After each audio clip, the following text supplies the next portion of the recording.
is quite impressive. That ball is gone. This is Turner Sports.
No, the humidity. Oh, boy. Come on, I blew that one, didn't I? So much so for close, the script. so close. I'm not even going to go with a word. I'm going to go with a phrase. The pack is back. There you go. go. No more two-driver tandem. It's packs 3 and 4 wide, 5 rows deep. That's what we're going to have tonight. And let's face it, this is without a doubt one of the great nights on the NASCAR calendar because it always goes right down to the wire.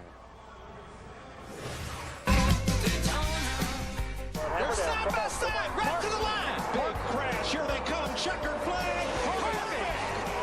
Boilermaker Ryan Newman. Ryan Newman, Roger Penske. Win the Daytona 500. Checkered flag in the air to Jamie Murray. Yes! Little Jamie, baby! It's over. Unbelievable. Happy birthday, Trevor Bayne! I'm sure tears of joy for David Reagan, who's celebrating his first ever win. Side by side with Kenson. He runs to the side. Matt Kenson wins the Daytona 500. If you are going to win at Daytona, Kyle, you've got to be there at the end. But as a driver, how hard is it to be patient when you're running speeds upwards of 200 miles per hour? I think the package you have now, it's a little easier to be patient. Used to, you had to get yourself up front. You had to put yourself in position. Now you've got a little time to figure out what you've got, to make some adjustments. We saw in the nationwide race, we see in these restrictor plate races, guys go to the back, they come to the front. So I think you can be a little bit more patient now. It is, in fact, NASCAR's biggest crapshoot when you come to a place like Daytona, Larry. Well, and I know from the pit box, you put that race car on the line just like these 43 crew chiefs they've done, and you hope that you've dotted every I and crossed every T, but you know that you are controlling about 10% of the destiny. It's amazing. We're going to run 160 laps in 400 miles, and probably we're not going to know who's going to win this thing till they come off turn 4 to come back to that checkered flag. Wally Dallenbach going to be a part of our race coverage tonight right here on TNT, and right now he joins us from the booth. So, Wally, what is the mindset of a driver as you get set for 400 miles at a place like Daytona?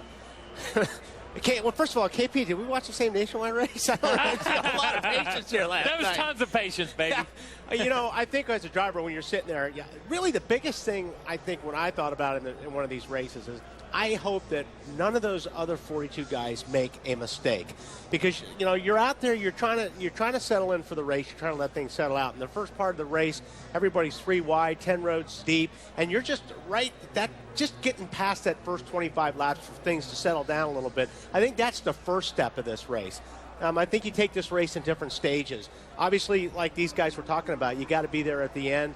And if you're in it, I mean, if you're in this race with 1 lap to go, no matter where you are in the field, you really have a shot to win this race. And that's what makes Daytona and Talladega such a cool place. But I think as a driver, to win at Daytona, it doesn't matter what you win in. This is a special place. Daytona is so cool. You pull in victory lane down there. It's a special place. So it means a lot to all these guys. And I know we are all looking forward to bringing you the action later tonight. Wally, we'll see you a little bit later on, okay? Okay. And now we check out the Sprint Cup Series driver standings after 17 races complete in 2012. I want you to look at the top of the page and the bottom of the page. Matt, your championship leader, and at the bottom, Brad Keselowski, 3 victories now in 2012. Now, for 9 races, he has the challenge. He and that race team stay in the top 10 where you can capitalize on those bonus points for those wins in the chase. And Kyle, Wally talked about how wild it's going to get on track tonight. The wild card standings pretty interesting as well. The wild card standings get wilder every week. I think when you look at it, you look at Carl, you look at Kyle, you look at Paul Menard, but you look at Casey and Ryan Newman and Joey Logano. They're with Kyle, along with Kyle Busch. Each have a win.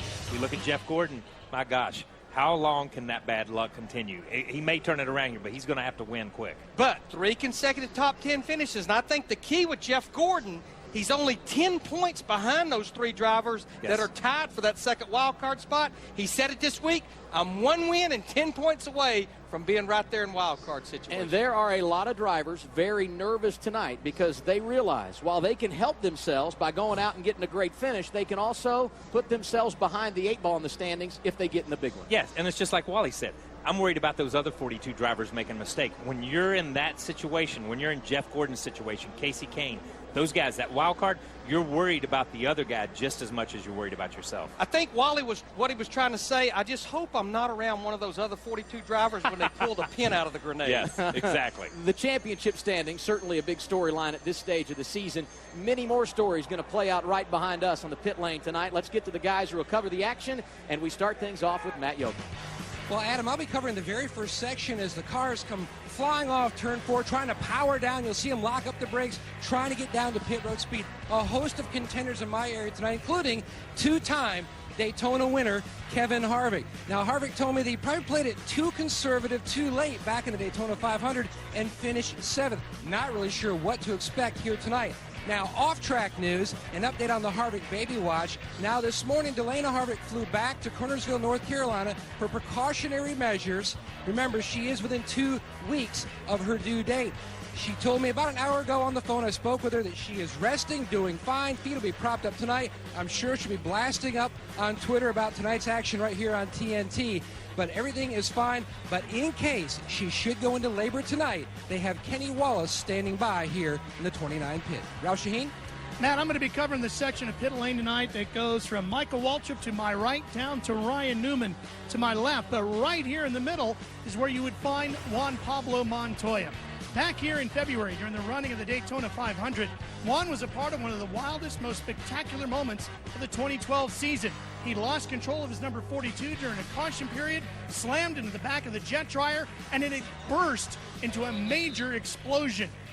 Juan and the driver of the jet dryer, both okay. Unfortunately, the racetrack here at Daytona, not so much. Since then, a 37 by 20 foot wide section of the racetrack has been removed and repaved. And talking to the drivers, they all like it. They think it's ready to go racing tonight.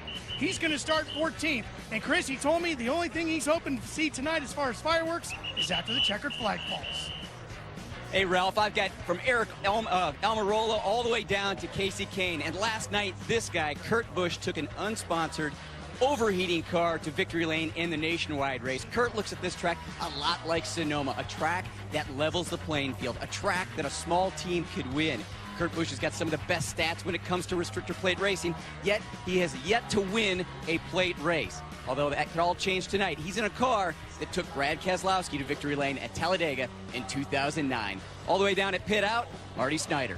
and I'll be covering some guys like Tony Stewart, Carl Edwards, and Matt Kenseth, all of whom we'll talk to on Countdown to Green coming up momentarily. I'll also be talking about this guy, Greg Biffle, who's arguably had one of the most consistent cars at the restrictor plate races this year, including a third here in February. Biffle told me, though, he's been reliving those final few laps when he pushed his teammate Matt Kenseth to the win. He told me, quote, I gave one away here in February. I'm not going to give away the Coke Zero 400 tonight. I'll do different things at the end of the race this evening. It's going to be fun, Adam, to watch Biffle and his teammates out here on the front end of pit road trying to win the race and what they do at the end of the race. We look forward to it, Marty. And some breaking news here at the track. About 30 minutes ago in the media center, Steve O'Donnell, the senior vice president of NASCAR Racing Operations, made this announcement about the 22 team.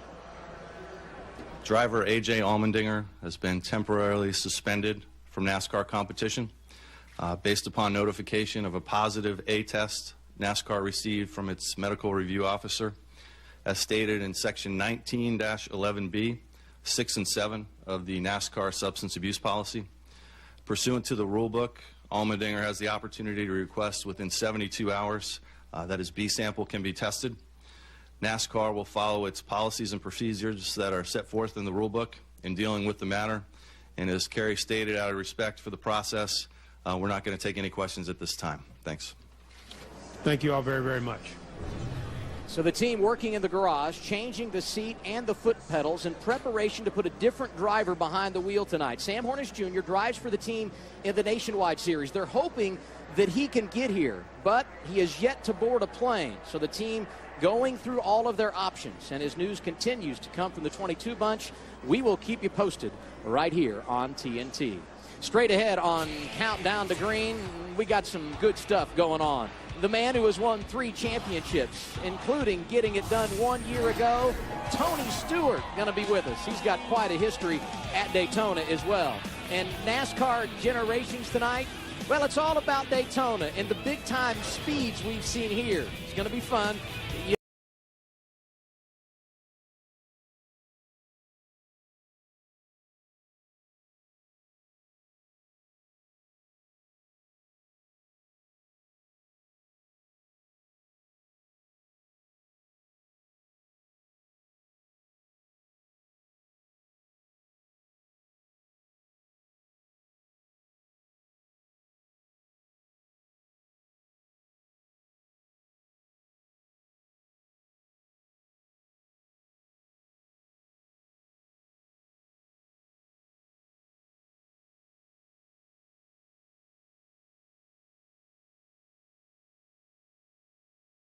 Military for 100 years. Show your support for our troops at Goodyear.com. Goodyear, the official tire of NASCAR. Good to have you with us on Countdown to Green from Daytona. Did you know that Daytona International Speedway has an infield that covers more than 180 acres, and the course itself can be configured at least 4 different ways for racing? And how do I know that? Twitter.com/#NASCAR. It's been over a month now since NASCAR partnered with Twitter to form #NASCAR. And everyone I talk to says it's the destination for the most compelling NASCAR content on Twitter. What they're doing is making a lot of fun and simple for fans to get the information they need and the answers all in one place. Signing up for the #NASCAR experience is easy and it doesn't cost you a dime. Point your browser to twitter.com/#NASCAR and you're in. And from there you can see what your favorite drivers are talking about and get up-to-date news, pictures, and video, and much, much more. This week we got a little poll question for you on Twitter. Tonight's final lap, would you rather be the race leader or not? We'd love to know what you think. #white flag leader or #white flag not. Send us your votes. And why do we ask? Let's go back to the last plate race, Talladega. Brad Keselowski leading late, and everybody thought he was a sitting duck, Larry. But he had a friend, and that friend's name was Kyle Busch in the 18, and then they lost contact right there, and Brad just pulled away. So obviously he proved, at least at Talladega, you want to be leading on that white flag lap. What about you, Kyle? You want to be out front and you want to be following? No, I want to be out front, but I want to be far enough out front that nobody can make a move and nobody can mess with. Just like Brad Keselowski Yeah, I mean, was. you want to be like Tony wins races down here. You want to be like 100 yards out front. That's the way you want to be. You mentioned Tony. That's Yeah. Tony Stewart, who's getting ready to join Yeah. us. Let's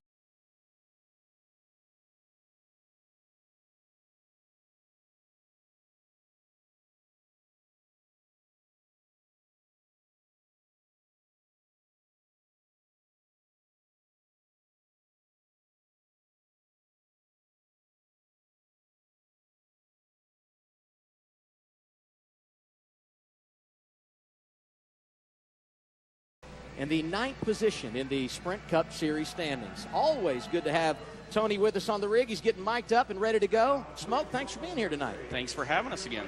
So I look at your stats for Daytona. You've won here 17 times when you talk about all the races you've ran here, whether it's on the Speedway or the road course, and that's second only to Dale Earnhardt. That's got to be a nice thing, huh? Yeah, it's a pretty cool stat to have. I don't know that anybody's ever going to win more races than he has here, but it's been pretty fun. The only thing is I would trade about 10 of those for one of the Sunday races in February. So every time we'd win a Saturday race, I'm like, oh, not again. We're going to lose tomorrow now. So I want to trade it in for a 500. But this is an awesome weekend. Obviously, Coca-Cola and Kyle and I are in the Coca-Cola racing family and the Coke Zero 400. So really excited about it. It's where the famous fence climb started, which was one of the worst ideas I ever had in my life. But it's been the home of some pretty cool moments for us here. I want to go back 24 hours. You qualified second, then a few issues in the inspection line, so you start 42nd tonight. One, what was wrong with the car? And two, at a place like Daytona, does it matter where you start anyway? Well, it really doesn't matter, but I was really, really proud of everybody on the Office Depot Mobile One team, and SHR did a great job. We were sitting second and third with, Ryan and I only being separated by 0.08 of a second, so I was really proud of our organization, and what it was just a mistake on our part and on the team's part. We're supposed to take all the hoses loose that go to Nakaducks on the windows, and you're supposed to put caps on them, and apparently in the thrash of getting ready, one of the clamps wasn't tightened enough, and it blew the cap off. So I was proud of NASCAR for staying with the rule and what it's supposed to be. It really wasn't anything that was going to help us, but they stayed consistent, and that's the main thing. So I'm behind NASCAR 100% on it. It was a mistake on our part. We shouldn't have let it happen. So we'll go to the back, and we'll fight our way up there today. Tony, you and I spoke about this before. I stood in the media center at Chicagoland Speedway about 4 years ago, and you made the announcement you were going to be leaving Joe Gibbs Racing after 2 championships and wins, joined forces with Gene Haas, formed Stewart Haas Racing. I know your expectations were high. If they hadn't have been, you wouldn't have done this. But did you actually see 16 wins? Ryan Newman has only missed the chase 1 year. You made it all 3, but more than anything, to celebrate that championship at Stewart Haas Racing last year. I mean, obviously that was the goal, like you mentioned, and I felt like that there were the tools in place and the potential was there with the organization, but none of us would have dreamed that in year 3 that's what the end result was going to be. And just a lot of great people, and it starts with Gene Haas and everybody at Haas Automation. They give us the tools to do what we need to do. We've got a great partnership with Hendrick Motorsports, and Rick Hendrick himself has really been the guiding force with me to help me along the way. And we got Brett Frew and Eddie Jarvis and Joe Custer and everybody, and now Greg Zipadelli, a part of the organization this year as our competition director, and just a lot of really good people. And they had a great staff at SHR when I started there, so it was just a matter of changing some key people around and getting somebody in there to lead it to help it get going. But I'm one minor piece of that major puzzle there. When you started running the Cup cars and you came to Daytona, it was all about speed in February, all about handling in July. And now we've got, different pressure valves. We can't bump. We get away from each other. It's changed so much. How much different is the racing this time than where we were here last year? Quite a bit, actually. I mean, it's, last year everybody was worrying about how quickly they could get paired up with somebody, how far out they had to be to get clean air, and how many laps they could run before they were going to have to switch off, and if they were going to have to switch off. Now we have to watch the gauges a lot closer. The racing's a lot better. I like it a lot better without the 2-car pushing deal. We saw what a wreck fest it was last night because you got 2 cars pushing all the time. And it doesn't mean it won't happen tonight, that you won't have carnage, but at least we have a little bit of room to maneuver, and you're not relying on somebody else that's dictating exactly everything that's going on with you. So it's a lot better scenario for us right now. Tony, we appreciate you being here tonight, and we thank you for bringing all of us a bottle of Coke Zero, because a couple of weeks ago, Marcos Ambrose sent up Vegemite. This is much better than what he sent up. You need to drink a lot of Coke Zero to wash that down. A lot better. But you brought us gifts, and I've watched you lately. You've kind of mellowed out, and we like to have fun. Now, we saw your 2 wins. We saw 8 top 10s. but also 6 finishes outside the top 20. Oh, man. We've actually we got you a present. He got it. He got it for you. We thought you might like to have that. I never thought I would be so excited to see one of these again in my life. So I gladly accept. Maybe I can get NASCAR to let me put it back on the car this week. So a carburetor guys, for Christmas in July. To have the issues you've had with not fuel injection, but some of the components, you've actually had an unbelievable season so far. You realize how valuable mechanical parts are versus electronic parts that you just don't have control over. So, but our Hendrick engines are awesome, and there's no better group I would rather have when things go wrong than our Hendrick guys. They've after last week, they've addressed everything, and they come up with the right solutions. So I'll keep this as a backup just in case, though. Do you mind if I get it back? It has to go back on my car. No, you're welcome to come get it. Right after lap 160, you're more than welcome to have it back. Right. Oh, boy. Hey, good to have you with us. Good luck tonight. Tony going to be entertaining them on track this evening. Entertaining Right Now Train. Here's their new hit single, 50 Ways to Say Goodbye.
The green flag at Daytona, Marcos Ambrose. You want an upset pick for tonight? Go with him, starting 10th. You know, Fords have won the last 3 races here. Or Mr. Momentum, Brad Keselowski. 3 wins this year, including last week at Kentucky. Stay with us. You're watching Countdown to Green on TNT.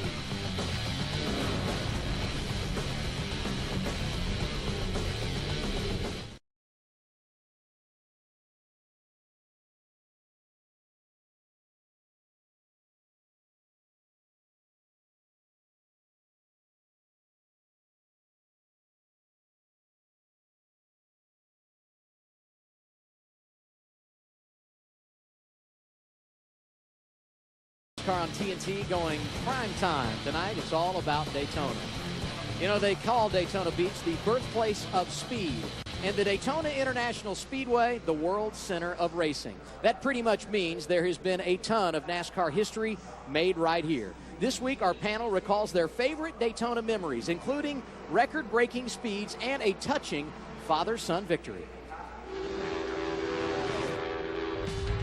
I think we can all agree there's no place like Daytona, and everyone sitting here has got an amazing piece of history at the World Center of Racing. 2 Daytona 500 wins, Bill. What stands out to you about that place and the history there? I still say the most impressive thing that I've ever done that impressed me was running 210 at Daytona in that era. I was sitting there the day Cale tried to run over 200 and ran the second lap, come off turn 4 and got sideways and upside down and the whole deal.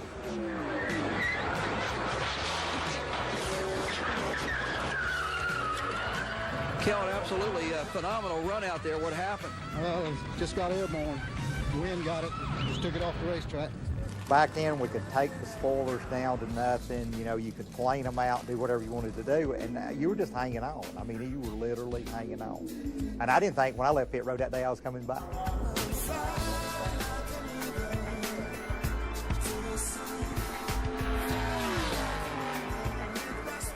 When you would go to qualify, you weren't sure you were going to come back. That's right. During that period of time, because you'd look in the mirror and there was no spoiler.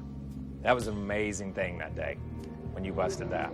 Like I said, that's the most impressive thing that I've ever done in my career. There's not enough room to get that thing turned when you get to turn 1 at that speed. Yeah. These guys, y'all run on the bottom or run on the top and run 3 and 4 wide. You went in here and you ended up there. You know what I mean? And you just hoped and prayed that it was going to stick somewhere. The car's just limp. Watch the back end of number 3. Just out a little. At that speed and the air that's around each car as they run in traffic, it does literally pick the wheel off the ground sometimes. So many of the races at Daytona and Talladega was won by maybe not who had the most power, but who would be more aggressive with how far you'd lay that spoiler back. Right. I think when Bobby won there in '88 in that Buick, I mean, he had that thing laid down to about 10 or 12 degrees in race trim.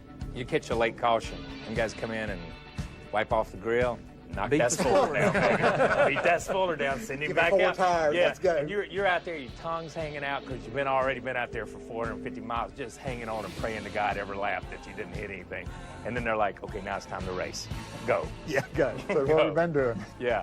Oh my God. What stood out to you about race day when you won the 500, Jimmy? You know, in that particular era of racing, you know, running around, and it's kind of that way now again, but protecting the yellow line was everything. And I went through that entire race, protecting the yellow line, not playing with the middle lane or the outside lane, and almost in a sense not trying to win the race, but almost run second. And things kind of opened up in front of me.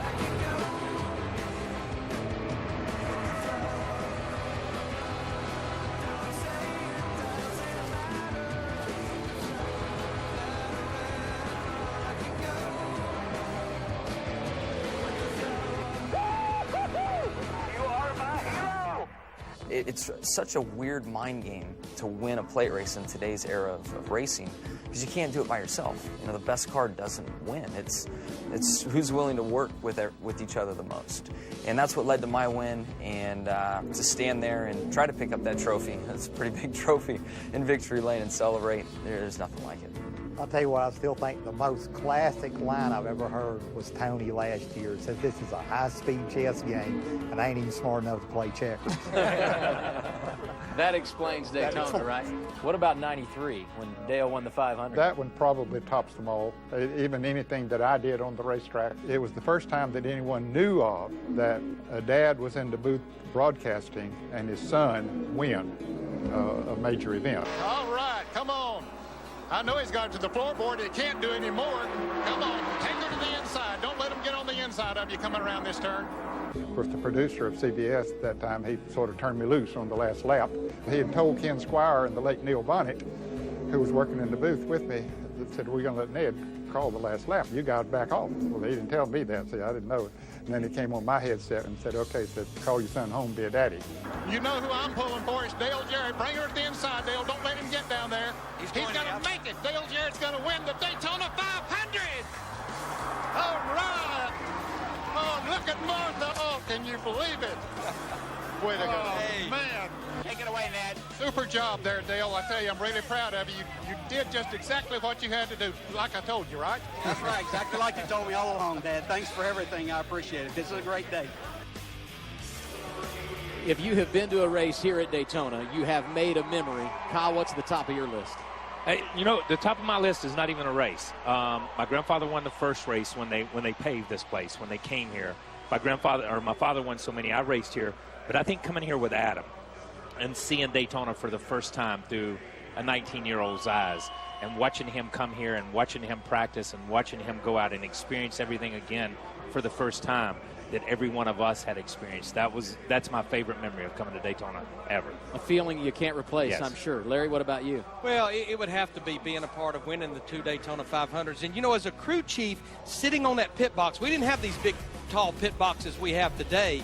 And you could only see what was right in the tri-oval. And this place is so unpredictable. In 98, right there, until I saw Dale come in the tri-oval, knowing that he was going to win the battle back to that caution flag and the white flag, and then going back to 1992 with Davey Allison, knowing that Morgan Shepherd was dogging him, until I saw him enter the tri-oval, I knew it wasn't over until you absolutely see him come into sight, yes. and that they're going to take that checkered flag first. Earnhardt winning the 500, one of the great scenes in NASCAR.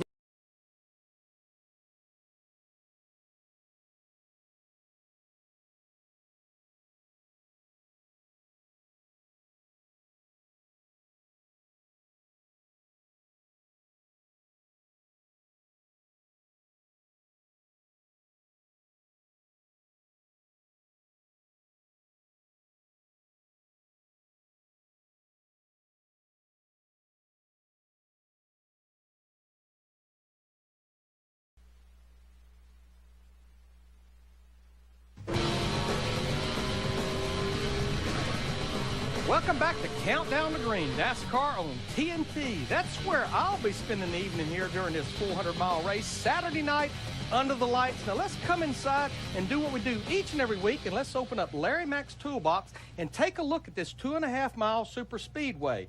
Now, first of all, remember, it's a restrictor plate race, and these drivers will be running wide open all the way around this racetrack. Now, let's take a look at turn 1 and 2. 31 degrees of banking. This track is plenty wide enough for these drivers to go 3 and 4 wide, but when they flatten out of that banking right here on the exit of 2, that's where we sometimes have the big one. Now let's go down and look at the other end of the racetracks, turns 3 and 4. Same amount of banking, 31 degrees, 3 and 4 wide open through there. Same thing, flattens out right here, and we always see drivers get in trouble there late exit of turn 4. Now probably one of the trickiest part of this racetrack. On the front stretch, we call it the tri-oval, 18 degrees of banking. Now remember, out there racing over 190 miles per hour, probably going to have some green flag pit stops. Right in here, they're going to have to get down to 55 miles per hour, but 400 miles, 160 laps, and we all know they want to get back here first, and that's where it can really get exciting. 17-12, one driver has completed every single lap, and Chris Neville, nobody loves Daytona better than this driver. Well, Dale Earnhardt Jr. currently second in the points. He's won on restrictor plate 7 times. Dale, the last time you won this race, you won it from 13th. You're starting 25th tonight. What do you have to do starting that far back? Well, we just have to, have some good luck, make some good moves, make all the right moves, really. Just about anybody in the race can win tonight, and with the way the draft works and how even the cars are. So we just have to be smart, and hopefully we're in that top 2 or 3 coming around on that last lap, coming off of 4, and we have a shot at it. Well, Dale Jr. still riding a wave of a great season. The only driver with 13 top 10s. Larry? Chris, I'm here at our TNT Torque presented by Toyota with my driver, Kyle Petty. And driver, I'm going to hammer on you about a lot of things tonight, but I got a feeling I'm going to probably ask you to look at your gauges a lot.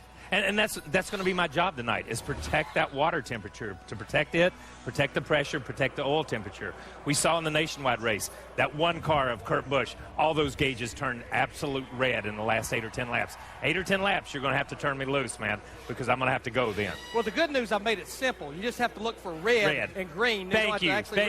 Thank you. Now, we go back to the Daytona 500, Kyle, and it's such a fine line between making your move too early, but you don't want to wait too late. There's a fine line there. And before, when we had this tandem stuff, you were just stuck when you were in second. But we've seen it at Talladega. We've seen it at a lot of these other places. There is that fine line. We saw guys make moves on the backstretch and lose 8 or 10 positions. We saw guys wait too late coming out of turn 4 and not gain any position, and the third place guy wins. He makes the better move. So it's got to be timed just right, and there's only a few guys that we've seen pull it off, whether here or at Talladega. And I want you to make it as wide as possible, and that yellow line is your best friend. Speaking of friend, you've got some teammates, I'm sure. Everybody has teammates. Everybody has teammates. But let me make sure you've paid attention.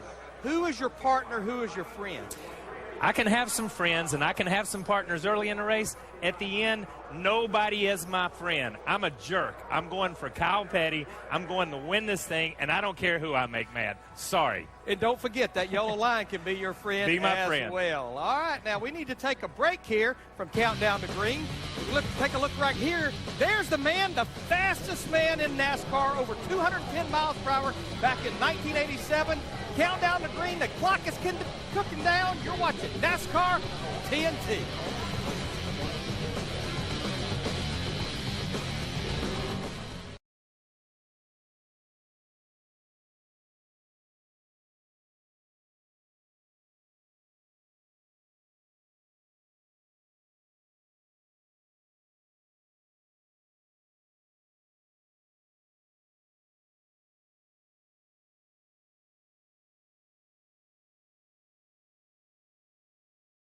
Edwards has had a rough first half of the 2012 season. So we thought it would be good to develop some confidence for driver 99. The best way to do that, have him go race Kyle Petty. Not in a car, on a paddleboard. Lake Lloyd right here at Daytona. Let's see how it went. What are we going to do out here today? I'm not sure. I think we're going to get on these boards and we're going to try to paddle. Have you ever done this? I did it one time, and Come on, don't lie. It was not pretty. I really only did it once. One time. What about you? One time. I've never done it. This is the paddle, you're the motor. I'm the motor. You put out the horsepower, you stick the paddle in like that. Is there any trick to turning? Do I want to do anything? anything? Yeah, just, I mean, easiest thing for you to do today is just going to be for you to angle your paddle and pull away from the board. We're going to have our paddle pros, Justin and EJ, start off. We're going to do one full lap, and then we're going to tag off for you two to bring it home for the final lap. Oh, my God. Stand up. Hell, I can't even get the damn thing to turn. Come on, guys. Stand up. Stand up. Stand up. Where'd Kyle go?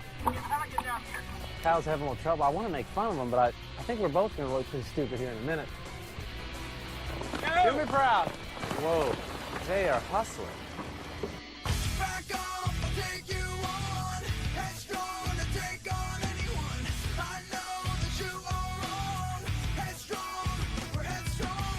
I'm going, Carl. You know how you restarted at Richmond? Oh, come on. That's a low blow. Kyle Petty, greatest sportsman in NASCAR. That's me, baby. Oh, high, wide, and handsome. Can't turn, Kyle. I don't have enough stagger. I don't need to work out today.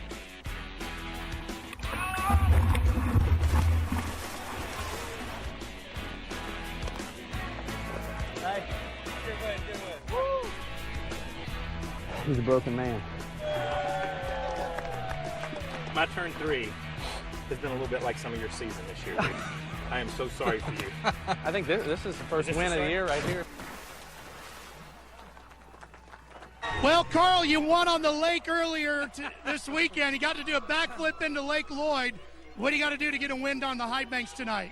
I hate to say this, but there wasn't much competition out there on that lake, so there's a lot out here on the racetrack tonight. We've got the Subway colors. They had a great race last night. and hopefully we can get a win for them here. We need to break through here. We need to get a win, and this place it can be great or it can be terrible. I just hope it's great for us tonight. All right, pal, thanks. Hey, thank you. Time now for today's NASCAR Nationwide Series recap, brought to you by Nationwide Insurance. Last night here on the high banks of Daytona, things got wild, as they always do. Final lap, Kurt Busch driving the one car for James Finch. Going to get his second win of the year. And it's good he was out front because they were wrecking behind him. That's the 5th win of his career in nationwide competition. Keep up with all your favorite drivers on NASCAR Nationwide Series.com. And now we take a look at last night's results. Kurt Busch at the top, Ricky Stenhouse Jr., Michael Annett, Austin Dillon, Joey Logano completing the top 5. And now we update the situation for A.J. Allmendinger. It was announced earlier tonight he's been suspended by NASCAR for violating the sport's substance abuse policy. Here's a statement from Team Penske. NASCAR notified Penske Racing this afternoon that A.J. Allmendinger was administered a drug test earlier this week, and those results tested positive. NASCAR has a strict drug testing program that Penske Racing fully supports. Penske Racing will work with NASCAR through this process and its next steps. Sam Hornish Jr. on his way here, scheduled to land at 7:25. He might drive the car, but right now the man listed, Nationwide Series regular Kenny Wallace. We will keep you posted as we close in on the green flag here at Daytona.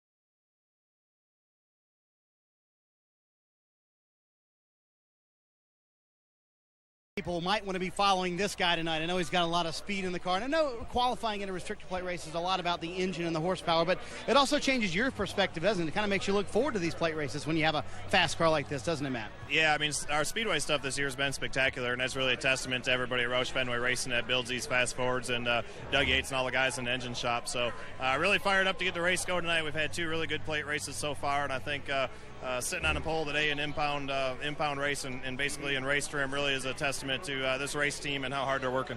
We do expect a lot of pack racing tonight, but how hard do you search for your teammate at the end of the race when it comes down to the last few laps? Well, I'm going to search for him in the beginning here, and hopefully Greg and I can get together. We worked so well the first 2 plate races, and we can get out front, hopefully lead some laps, keep our cars cool, and hopefully stay in front of any potential trouble. For the first time in his career, Matt Kenseth will start on the pole at a restrictor plate race, Adam. All right, Marty, time now to make our picks. It's Daytona. Wally, good luck. I think, am I still leading the points? You got to be. Okay, well, you know what? I'm going to give the rest of these guys a break. I'll take a guy that's starting shotgun on the field tonight.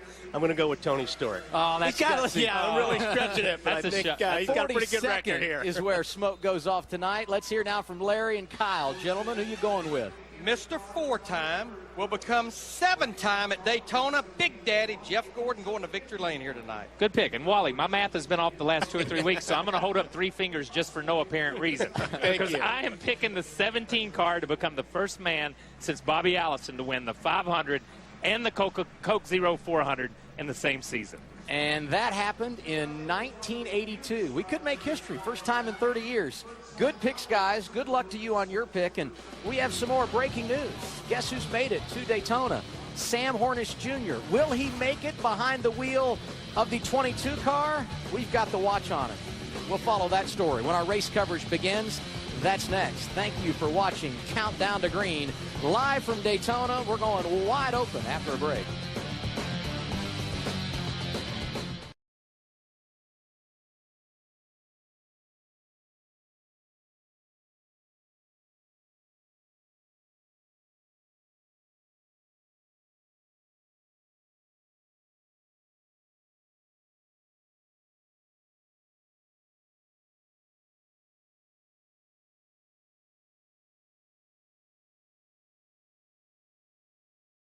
Daytona. Ladies and gentlemen, would you please rise and remove your hats as the Naval Air Station Jacksonville Color Guard present our nation's colors. Please remain standing as Pastor Sonny Gallman from Central Baptist Church in Daytona Beach offers tonight's invocation. Loving God, we invoke your presence tonight by asking you to bless us and bless our fellowship here tonight. We ask that you would bless the drivers and their crews, that you would keep them safe, that you would keep them focused on the task at hand. And on this week that we celebrate our independence, bless our troops and bless troops around the world who stand for justice and for freedom. It's in your name that we pray. Amen. Here to perform the national anthem, please welcome the anchor of HLN's Morning Express with Robin Meade, Robin Meade. Oh, say, can you see by the dawn's early light what so proudly we hailed at the twilight's last gleaming, whose broad stripes and bright stars through the perilous fight o'er the ramparts we watched were so gallantly streaming, and the rockets red glare, the bombs bursting in there gave proof through the night that our flag was still there. Oh, say does that star-spangled banner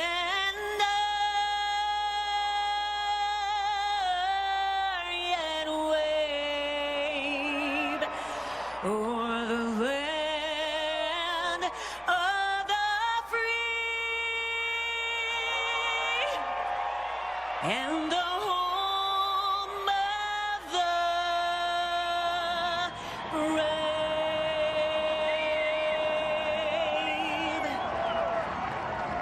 Let's hear it for Robin Meade and tonight's flyover of the B-52 out of Barksdale Air Force Base.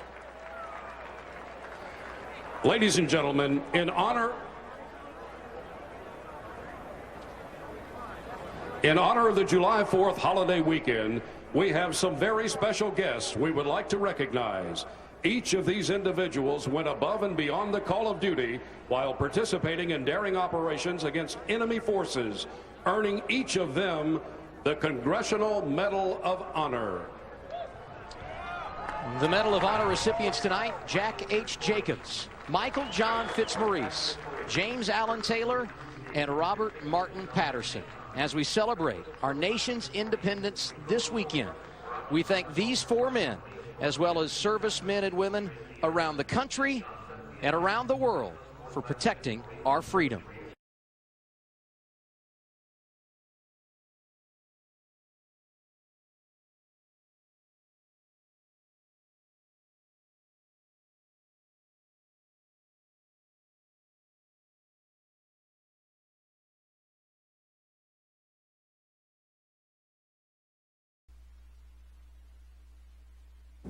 It seems so basic.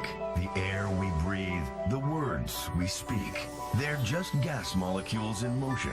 The same particles that carry a bird in the ocean breeze or lift a plane into the sky.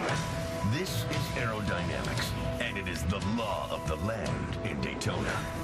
But it can be an unforgiving tyrant. Step out of line, and you will be sent to the back. Try to overpower its rule and get tossed on your head. But it is not without the values we celebrate. It rewards those who work together. They are a great pair, very strong and charges in the front. And if the majority wants the high line, then the high line wins out. Go to the outside, you can finish line. But in the end, the promise of grandeur leaves every man fighting for himself, subject to the temperament and wrath of whichever way the wind blows. Sideways off the corner. Now the big one. The Coke 0400 at Daytona is next.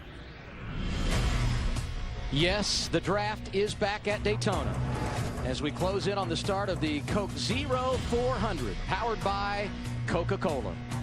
Gorgeous night for racing here this evening. Temperature right now, 86 degrees. The humidity is up Partly cloudy skies, and as of now, no rain in the area. We all know the weather in Central Florida is unpredictable, just like the racing. I take you back to 2002. That's when Ward Burton got the win in the Great American Race for Bill Davis. He shocked the racing world. The next summer, Greg Biffle getting it done as a rookie, his first career victory. And we've had close finishes. Jamie McMurray knocking off Kyle Busch in 2007.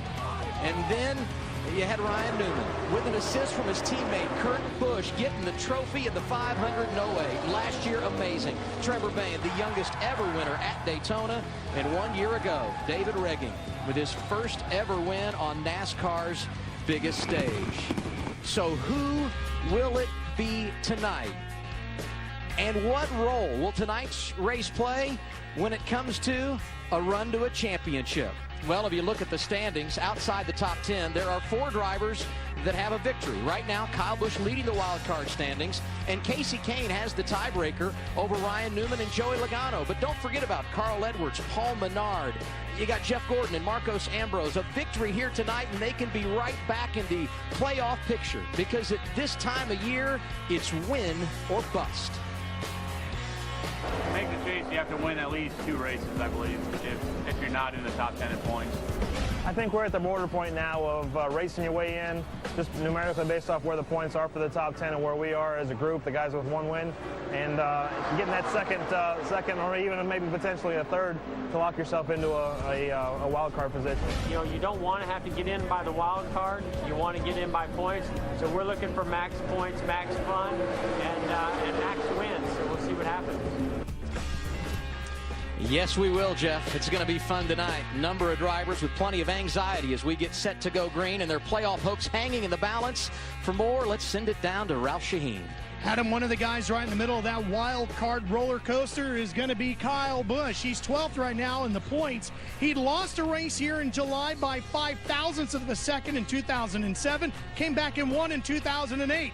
This year, he lost 3 engines, but also has a win at Richmond. Maybe a win here tonight, Chris, can help him secure a wild card position.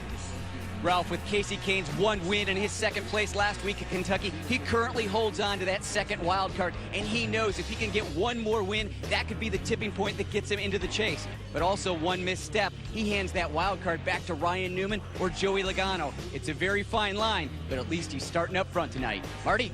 Well, Chris, we just saw Carl Edwards 11th in the championship standings, 0 wins, currently out of the chase. And 2 weeks ago, he told me, not worried about making the chase. I feel like our speed is good enough to make the chase. They've had a couple of poor finishes, a bad call on pit road last week. Carl told me earlier this week we have to race the next 9 weeks like we're racing for the championship every week. We have to go out and earn that chase spot, Matt. Marty, no driver in tonight's field can handle pressure-packed situations more and this race to Richmond and focus on the task at hand and produce than Jeff Gordon, the 4-time champ. Over the next 9 racetracks, he's combined for 36 wins. Now his team, they've worked a lot on the temperature management, the things that we will deal with tonight racing here at Daytona. Gordon's optimism extremely high. This team feels like they are going to play spoiler, and they will race their way in with a few wins for this chase of 2012. From one Daytona winner to another. Larry Mack? Well, Matt, that driver's going to be so busy tonight watching those gauges. His most important team member could be that spotter. And Larry, it's time to make it all happen. Right now, we send it trackside here at Daytona International Speedway, the world's center of racing for the most famous words in motorsports. Here's our command. Ladies and gentlemen, here to deliver the most famous words in motorsports, please welcome 2-time national champion football coach, Bobby Bowden. On behalf of Coach Zero and college football rivalries everywhere, drivers, start your dadgum engines.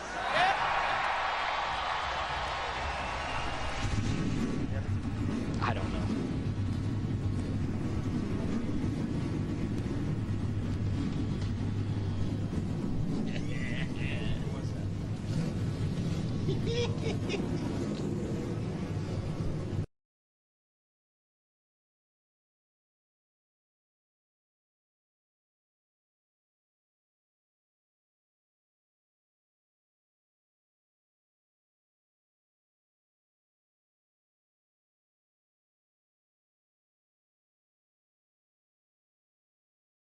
So good to have you with us at Daytona International Speedway with Kyle Petty and Wally Dallenbach. I'm Adam Alexander. And Kyle, I'm going to steal a line from Larry McReynolds and say if you are in this race, you got a chance to win this race. That is what makes it so great. Yeah, and I believe that. I truly do. We saw in the nationwide race guys that came from the back to the front, guys that went from the front to the back, but it didn't make any difference. If their car started, they had a shot at winning this race. And the way this race will play out with these guys worried about temperature, trying to manipulate that, trying to look after their equipment and figure out where they're at. I think when it comes down to the end, it doesn't make any difference. Tony Stewart's gone back to what, 42nd?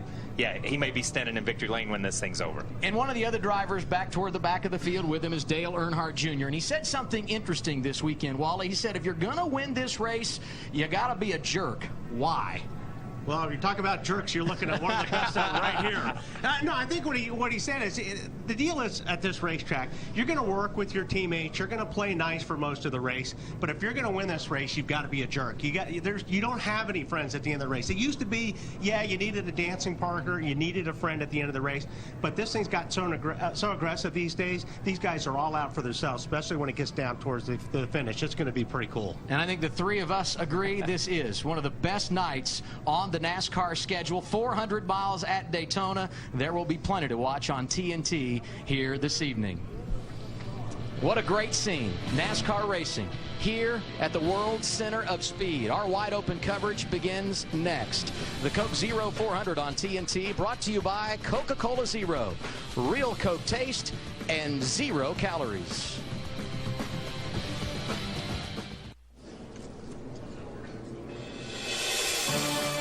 Daytona, one of the great venues in all of sports. And for the 6th consecutive year, Turner Sports is going to bring you all the action in our wide open coverage. NASCAR on TNT bringing you the Coke Zero 400 at Daytona, powered by Coca-Cola. And there is no way we could do this if we didn't have amazing support from our sponsors. We'd like to thank them right now, starting with Sprint, Toyota, hashtag NASCAR on Twitter.com, Viagra, Geico, Goodyear, Ram Trucks, and of course, Coke Zero. And Coke Zero is giving fans at home a chance to enjoy everything on every lap in tonight's race that ends in 0. For your chance to win on a Coke Zero lap, text TASTE to 26739 or visit CokeZeroLap.com. The cars have rolled off, and now we look at our Coke Zero starting grid for this evening's 400-miler here at Daytona. Front row, drivers that have won 3 of the last 5 Daytona 500s, Matt Kenseth and Ryan Newman. Tony Stewart qualified second, but his time disallowed. He will start 42nd tonight. Row 2, Casey Kane and Greg Biffle. Biffle got his first career win here. It came back in 2003. How about row 3, Jeff Gordon and Bill Elliott. These two have had a lot of success at the World Center of Racing, combining for some 10 victories on the high banks at Daytona. At row 4, you see Sam Hornish Jr. in for the suspended A.J. Allmendinger. He will have to drop to the back because of the driver change. And starting on row 5 right behind him, his teammate Brad Keselowski alongside Marcus Ambrose. Yes, Sam has climbed in the 22, and he will make his way and what time, off pit road. What time is it right now? 7:50? Yeah, right along there. He didn't land until like 7:25. Yeah, no. I mean, this is a big story. I'm saying, with everything that's gone on with AJ, you know, this is like watching an NBA game and they've suspended a player right before, and it's one of the team's star players. This is a star player for the 22 team. No laps. No laps. And now we're asking a guy to come in that doesn't even really play for this team, plays for a minor league part of this team, which is the Penske organization. Come in, jump in this car, and run a cup race at this level. This is a big story. The announcement from NASCAR at 6 o'clock. He landed, as you said, Kyle, at 7:25. He was by the car on the grid at 7:31. Now let's check in on the pace laps with Trevor Bayne. Wally? Hey, Trevor, this is Wally Dawn back in the TNT booth. You got a copy?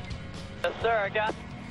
Well, you know how to win at this place. You're not running the full season. You don't have as many opportunities as these other guys. On a personal note, What's this mean to you to have a good run tonight? Well, it's just really important to do the best we can every time we come to the track. Since we're not here that often, we've got fast race cars and we've had some solid runs this year, but this is definitely a place where it evens out the playing field a little bit for the part-time teams like ourselves. You know, you can go up here and draft a little bit and have some fun with it also, and it's going to be a fun race. You just got to stay out of trouble. So that's my plan tonight, keep this engine cool, stay out of trouble, and see if we can do what we did in February 2011. Good luck, Trevor. We'll be watching. Yes. Trevor comfortable inside his race car, and so is Sam Hornish Jr. We have told you his story. It's tough to fly in and get in the car and go. Here's what he said a moment ago. Sam, they want to make sure you're fully comfortable before you pull off. Everything feels good here. I'm as comfortable as I'm going to be. And now we get a final word from our pit reporters, and we start things off with Matt Yoakum. Well, we documented earlier that Dale Earnhardt Jr.'s mentality for tonight: leave your emotions and your friendships in the motorhome lot. This type of restrictor plate racing, much closer to his heyday when he was so proficient plate racing, scoring 7 wins and 3rd on the all-time list. Now, their car very fast. He's really happy with the speed, but also he's happy with how his car they expect to be as the tires start to show some wear and age. Keep an eye on the 88 because this is right up his wheelhouse, looking for another win here tonight. Ralph? Matt, Ryan Newman hasn't had a top 10 at a restrictor plate race in the last 12 events. However, he did win the Daytona 500 in 2008. And crew chief Tony Gibson just told me we have an extremely fast race car and it's good enough to win if we're at the front near the end. And oh, by the way, when he won in 2008, he drove a blue car. Same color tonight, Chris. Ralph, the handcuffs are off. With 3 wins, Brad Keselowski is confident that he is in the chase, and he's confident that he can win here tonight, too. He won at Talladega earlier in the year, and when I spoke to him earlier, he said that this is the best plate car he has ever had. He said the car is incredibly comfortable in the draft, and most importantly, running very cool in the draft. Larry? Chris, we talked about it in the Countdown to Green. Only 4 times in the history of Daytona has a driver swept the races in a single season. Last time 30 years ago, Bobby Allison in 1982. But now Marty Snyder is with the crew chief. He knows his driver's leaving at the end of the season, but he's going to work hard to help him become the 5th. And Matt told me earlier this week, he said eventually somebody's going to sweep a race, a season here at Daytona. Let's talk to Jimmy Finning. And I talked to Matt a moment ago. He said absolutely no plan for him to drop back in the field. Why run up front all night long, Jimmy? Well, we're here to win the race, you know, and Matt wants to run up front. I like running up front, and we're going to lead all these laps. We'll be there at the end, right? That's absolutely right. And he said, I don't want to play it conservative because, A, when you get back in the pack, you risk the chance of getting in a wreck. But, B, when you're back there, the engine temperature tends to get a little bit hotter. So he wants to run up front, keep that engine cool all evening long, Adam. That's certainly something we'll be following throughout the night, Marty. And now we go to our Twitter poll question. If you'd like to be involved in NASCAR, go to twitter.com/#NASCAR. Question for tonight on tonight's final lap: would you rather be the race leader or not? And you can tweet us your answers. Tweet #WhiteFlagLeader or #WhiteFlagNot to vote. What do you think, Wally? I think I would like to be in the lead, only because you may not get back to the checkered before the caution comes out on the last lap. Now our race analysis for the Coke Zero 400. 160 laps making up the 400 miles. A big pit window here just because there are so many different things that can happen to you over the course of a run. Pit road speed 55 miles per hour. And to the rear, the 9 of Marcos Ambrose. Sam Hornish Jr., who's in that 22 car for A.J. Allmendinger, and that's not the only driver change. It's Michael McDowell now in the 98 for Mike Bliss, who practiced and qualified that car the last couple of days. It's been a long day for all these teams and drivers.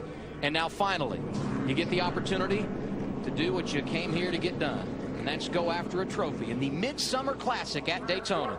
Matt Kenseth at the pole sitter elects the outside lane. Lights are off on the pace car. It is on pit road, and we are set to go racing tonight under the lights at the World Center of Racing. Green flag in the air, and here we go.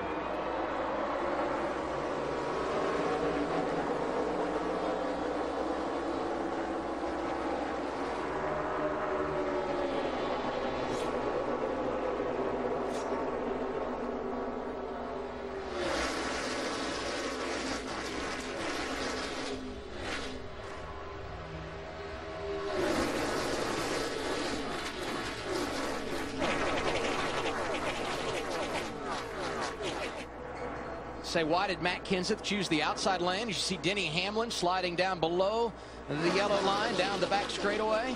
And by the way, that double yellow line, out of bounds. If you advance your position going below the double yellow line, you will be black flagged by NASCAR if they deemed you were doing it with intent. But Kenseth took that outside lane probably because Greg Biffle, his teammate, was starting fourth, and that put him right behind him. And Kenseth leads the opening lap.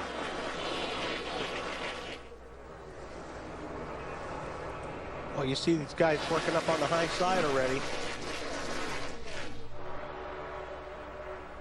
Looked like they were making some ground there for a little bit. See Kevin Harvick poking his car out of line. And he's off the pace, isn't he? He dropped way down on the line. Like he's getting to the back. Yep, that's exactly what I thought. Yeah, he was just getting out of the way. Go back there, ride, and make sure you don't have any big problems in the pack. And again, for everybody at home, you can drive below that yellow line all you want to, as long as you don't advance your position. Absolutely. So every time don't tweet everybody and don't call your neighbors when somebody drives below that yellow line, unless they advance their position. What Kevin Harvick was doing there, very smart. Get out of the way and go to the back rather than trying to do it right in the middle of a bunch of race cars. That outside lane right now being led by Juan Pablo Montoya. Red, white, and blue colors this weekend as a part of the NASCAR Unites program. Jimmy Johnson right behind him. Yeah, we see a guy in the middle right there. We see a car there in the middle, and we saw it work, Kyle, last night in the Nationwide race a lot. And you can do it when you've got fresh tires.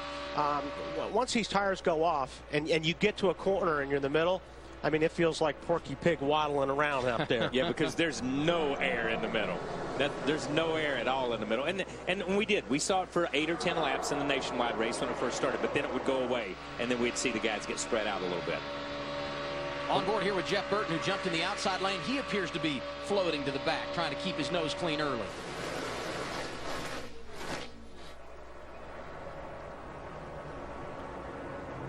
But some of these guys they'll catch on to these cars coming up the middle. You see the outside line, see how Jeff Gordon is running tight on the bottom now. You don't want to leave any lane open. I mean, especially the middle. At this point, you're looking in your mirror as much as you are looking at the windshield, because you want to make sure the guy behind you isn't going to go on the high side of you to the right.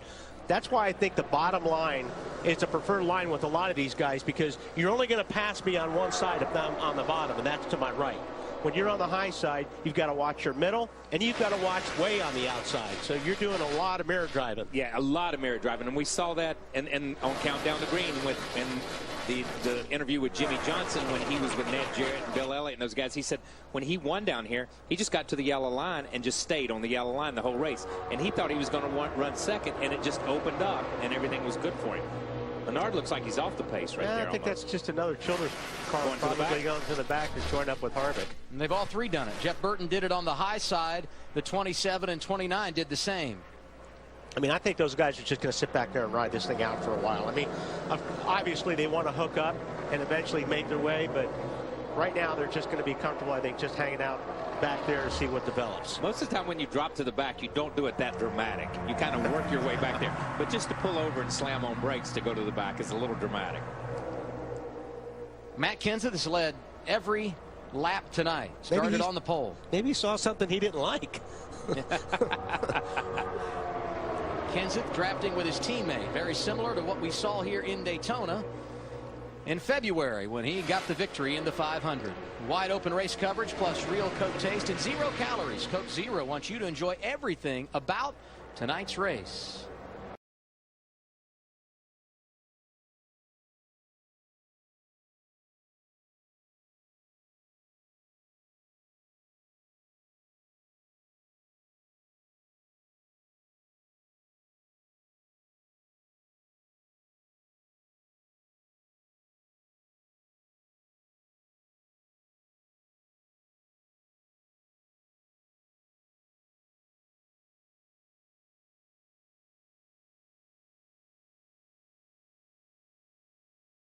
Was giving fans at home a chance to enjoy everything on every lap in tonight's race that ends in 0. For your chance to win on a Coke Zero lap, text TASTE to 26739 or visit CokeZeroLap.com. Now that outside line, you got almost all the Hendrick cars hooked up. You got Casey Kane there. You got Jeff Gordon, Montoya, and then Jimmy Johnson.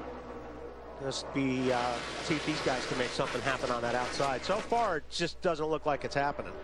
Saw the Busch brothers work together last night in Nationwide Series competition. Larry, what are you seeing tonight? Well, what I'm seeing, think about it. There are 3 Joe Gibbs Racing drivers, and already we've seen Denny Hamlin in 11, Joey Logano on the 20 somewhat try to hook up.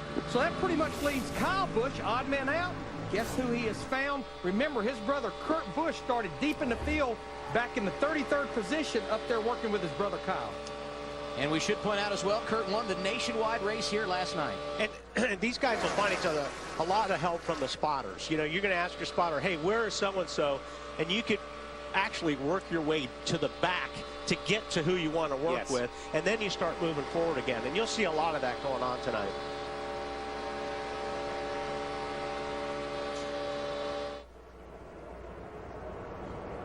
Been an interesting afternoon for Sam Hornish Jr., Chris. Yeah, Adam, that announcement about A.J. Allmendinger happened at 6 p.m. The team immediately called Sam Hornish Jr. in Charlotte to get him to the racetrack. I checked in with the team at 6:20. They were changing out the seat, the pedals, and also moving the steering column in that car, getting it ready for Sam Hornish. At 6:25, I checked with crew chief Todd Gordon, and he said Sam Hornish was still on the ground in Charlotte, and they were scared that he wasn't going to make it to the racetrack. That was still plan A, to get Sam Hornish in the car. Plan B was potentially get Kenny Wallace in that car. But Sam obviously showed up. 7:25, made it into the car, made it into the race. Right now, he just said over the radio, guys, I'm just chilling here. The car's working great, just hanging out. Yeah, I was just going to say, you know, he's run 10 laps, but he's already set. I mean, you don't forget how to do this. But what he did is, you know, he just got in there trying to feel the car out, make, you know, obviously he hasn't turned a lap here all week. So, you know. Not in a cup car. Not in a cup car. Not in a cup car, exactly. But the advantage that he does have over Kenny was not in the cup or in the Nationwide race last night. Sam was. So the advantage that he does have, he has run the Cup Series in the past, and he does. He was here last night at what, 10:30, 11 o'clock before he went home. No problems in regard to experience for the 24 team and Jeff Gordon, Matt. Adam is 13th on the board, but he's third in line in the outside lane. And during our countdown to green, Kyle and Wally, they talked about just the lane preference. Going back to the Daytona 500 where the bottom works better than the outside came in. That's exactly what Jeff Gordon is hoping and waiting on. Right now, just being patient. He told Eddie DeHunt, his spotter, I'm just going to ride up here with my teammate, and hopefully as the tires start to go away, this lane will really start to come in.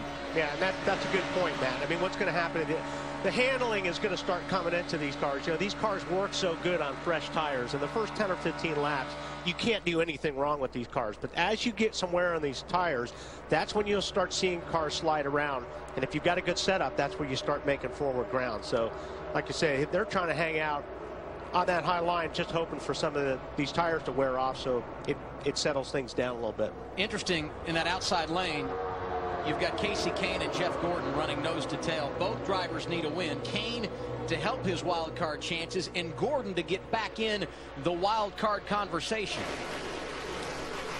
I don't think that's really probably what they're thinking about. Not right now. We are, but that's not what they're thinking about. You know, again, you know, this part of the race, you like to find your teammates and just kind of ride a little bit, get things, you know, get a good feel for the car, but you won't have a teammate at the end of this thing. Matt Kenseth is picked up right where he left off. He won the 500. He's led every lap tonight. You know, we hadn't talked about it. I think Bill Elliott has picked up right where he left off. I mean, qualified good, and he's stuck up there. We've run 12 laps here, and he's in third. We've seen him qualify pretty good in the past and drop to the back like some of those other guys and wait for that position. But, you know, for the first 10 or 12 laps of the race, this is Bill Elliott of old running up front. That's the Cup debut for Turner Motorsports. TNT's Wide Open coverage is brought to you by Sprint, proud sponsor of the NASCAR Sprint Cup Series.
noticed while we were listening to our friends at Sprint that Casey Kane and Jeff Gordon both went to the high side, drifted toward the tail of the pack. Let's get an update on the race leader. Matt Kenseth strong right now, Marty. Well, we also talked about those RCR cars falling to the back. Jeff Burton said his water temperature was 255 after 3 laps in the draft, the exact opposite for Matt Kenseth. This was a plan all along. We talked to Jimmy Finning about it before the race started. If he could hook up with Greg Biffle, they wanted to run up front as much as they could.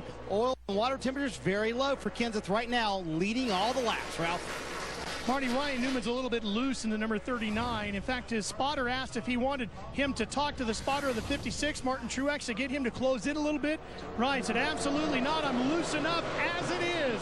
They're going to wait and try to take the track bar down a couple of rounds, Chris, on the first round of pit stops.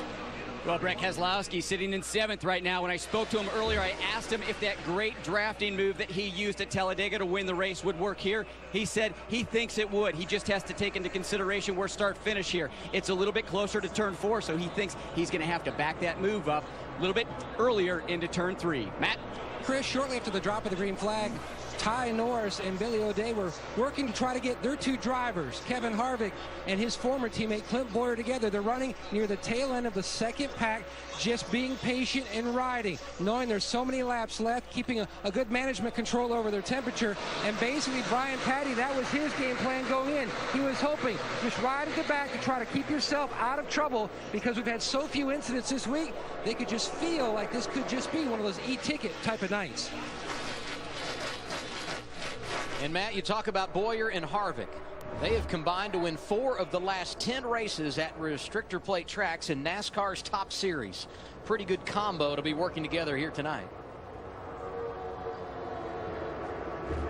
You ever get concerned in a situation like this, Wally, that you could lose the draft? Or you Absolutely. That's one thing about dropping back like that and kind of riding. If the race goes green a long ways, you could lose the draft, and I mean, it's happened a lot before. So that's just one of those things that you check. I mean, normally you're going to get a caution, but boy, that's the biggest concern you have is, man, if I lose this draft, I'm in big trouble. Pretty decent night going right now for Marcos Ambrose, Larry. Well, you just think about it. He qualified 11th, but he was one of 3 drivers that had to drop to the rear of the field because this was an impound race. You can't work on the race car. They had unapproved adjustments, so he started way back there with Sam Hornish Jr. and Tony Stewart, and he had just about cracked the top 10 right now. He's in 11th, but Wally and Kyle, I'm seeing one of the same things that we saw in the Daytona 500 in February. It's like the outside line just can't move forward, it seems like.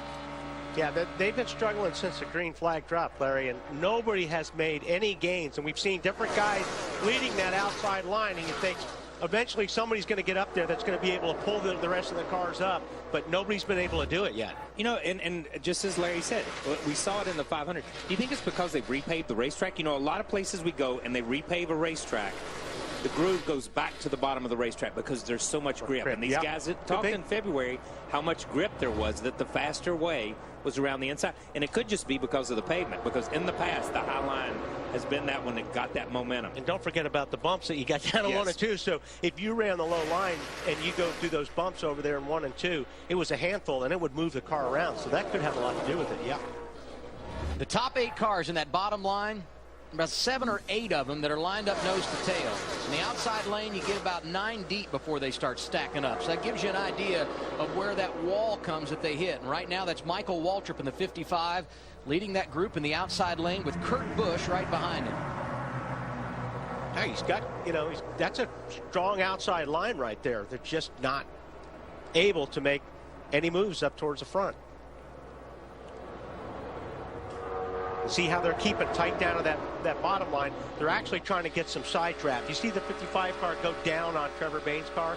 You actually try to get as close as you can. You get a little bit of side draft off these cars, and it may pull you up just 2 or 3 feet, but you got to keep doing it because it works. There is a science to racing this way. There is no question about it. Told you about Michael Waltrip in that outside lane. He's had a lot of success here at Daytona, including his first career victory in the 500 back in February of 2001. You can continue to watch his progress as we do a little business. TNT's wide open coverage tonight, brought to you in part by Ram Trucks. Guts, glory, Ram.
One of the keys to being successful at Daytona, communication. And there are issues in that category right now for the 18 team of Kyle Busch. He's running 9th, but he was talking a moment ago about not being able to hear his spotter. Listen in.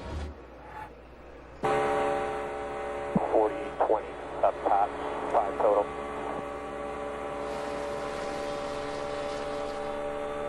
You see him messing with his, he's trying to see if the connection is upload.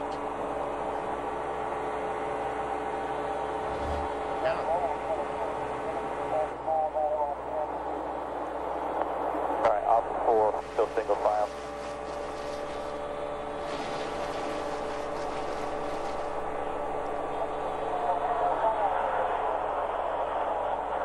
Sounds like there's a mic stuck open. Yeah, it sounds like one of the crew guys or somebody's got a mic stuck open. That's why he can't hear his spotter. Yeah, he's trying to tell them that he's got a stuck mic. Somebody's got a stuck mic. Ralph? Well, one of the things they did was they talked about it. Kyle asked, is anybody hearing this that I'm hearing? And what they did was they all switched to channel 2, so they're good there now. I can hear the conversation going back and forth. They're good to go. This night nerve-wracking enough. Yeah. And then you have to listen to that. You know, it is. It's aggravating. It's happened to all of us, and it's very distracting when you're out here racing, especially in a place like this. Yeah, and you could really hear that it was an open mic in the pit when they came through the trial. It got really loud in Kyle's ear, or his transmission got really loud, and that's just. It's hard to explain to people sitting at home that you get in a rhythm. You get into a rhythm of people talking to you at a certain time, and when that mic's hung open, it stands on your last nerve. Not much changing on track. Matt Kenseth continues to lead. Hashtag NASCAR lets you hear it first and see it instantly from the insiders. Go to twitter.com/#NASCAR.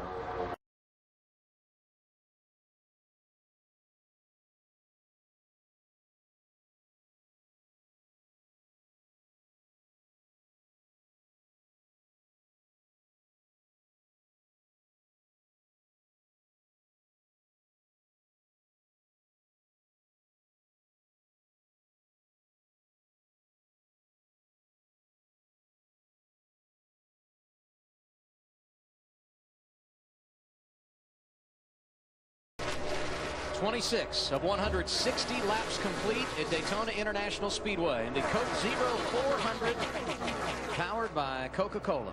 Matt Kenseth is the race leader. Started on poles, led all 26 laps. He and Greg Biffle in a rhythm right now. And right behind him, Bill Elliott. And Carl Edwards, Ryan Newman, the top 5. These guys in the top 5 or that bottom on, the bottom lane there that's running, they're all content. They're just going to sit there and they're going to keep riding and they're going to keep logging laps because, nobody can pass each other right now. 55 is starting to make a little bit of ground on these guys, but not much.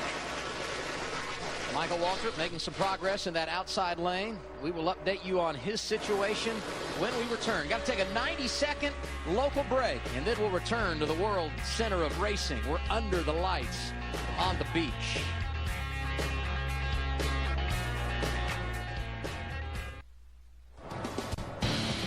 NASCAR on TNT, back in Daytona, bringing you live coverage of the Coke 0400 powered by Coca-Cola. And tonight's aerial coverage provided by Goodyear, proudly supporting our military for 100 years. Show your support for our troops at Goodyear.com. Goodyear, the official tire of NASCAR.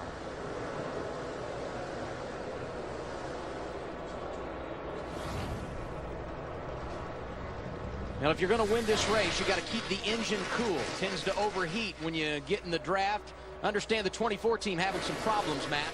Adam, when Jeff Gordon was running in line with his teammate Casey Kane, he told the spotter, please tell Casey, don't drag the brake and back up to me. And then this is some more conversation. He was telling Alan Gustafson on the radio about his engine issues. I mean, you just can't race,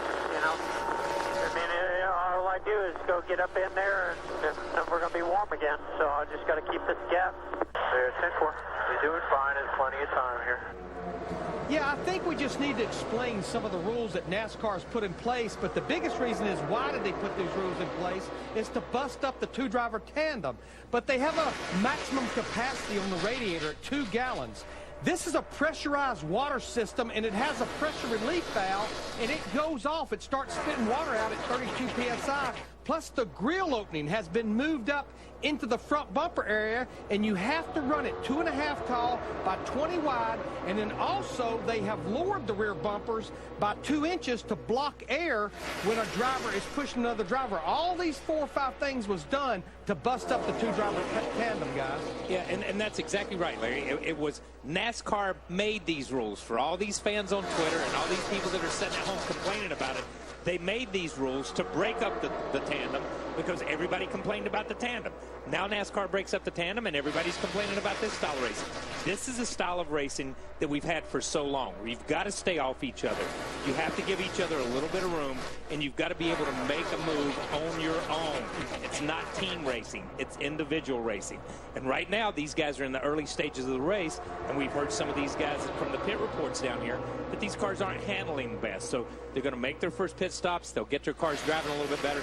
But we're always going to have an issue with the overheating problems we always have in the past if you run too close to somebody. Yeah, but don't forget, I mean, you know, we're 30 laps in. I don't want to say these guys aren't trying that hard, but they're not trying that hard. No, you know what exactly. I mean? They're riding right now. They're just trying to keep their equipment underneath them. They haven't even gotten to their first pit stop yet. So, I mean, you know, now's not the time to be forcing the issue. You mentioned pit stop. In our race analysis tonight, we said the window somewhere between 44 and 50 laps. Right now we've completed 33, so sometime next 10, 12 laps we could see some guys coming down pit road under green. That's a big challenge to get onto pit road and give up position at a high rate of speed.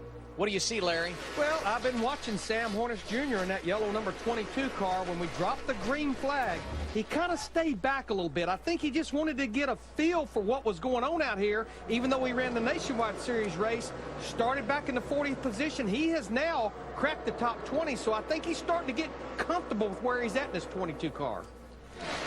And that's impressive. That is impressive for somebody to show up, and I don't care if he did run here yesterday, like I said, for somebody to show up, change a seat, adjust the pedals, adjust the steering column, and get in a car that you haven't been in and go out and race against these drivers of this caliber.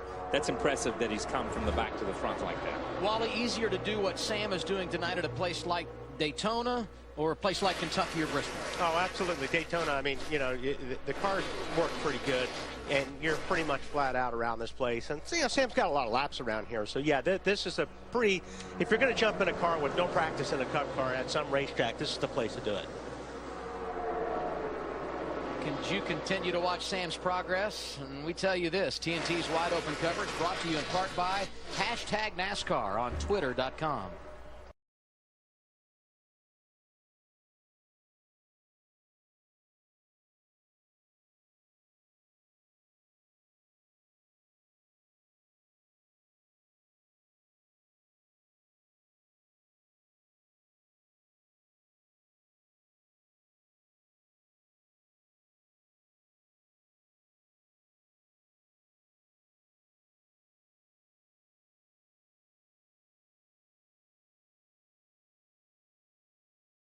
We continue to watch that outside lane for Michael Waltrip, and he simply can't do much better than what he's doing right now. He has been stuck there at about the same spot for the last 15 or 20 laps.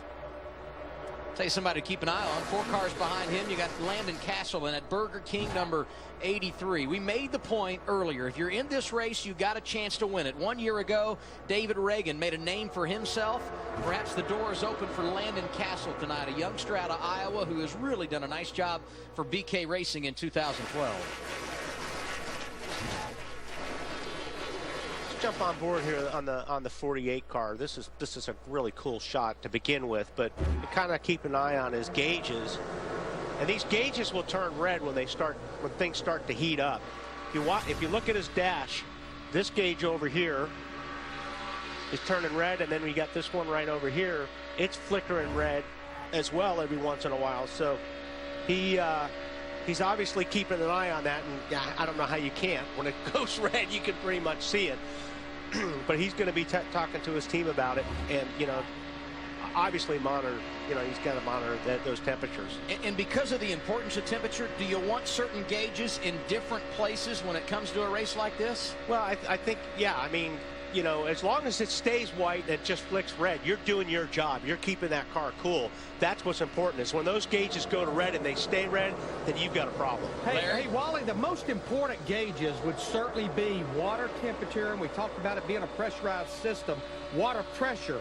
I almost get a feeling that Jimmy Johnson has had his 48 team move those two gauges up to the top of the dash, more in his sight line.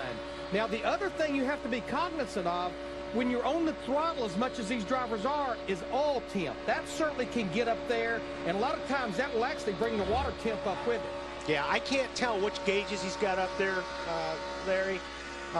But this is not something you would see at a regular race. Absolutely, yeah. No, they're definitely wanting to get your attention on what these temperatures are doing. And I've been watching him also. He's sticking his nose out quite a bit. He's dropping back. He's doing a pretty good job trying to get as much air to the front of that car as possible.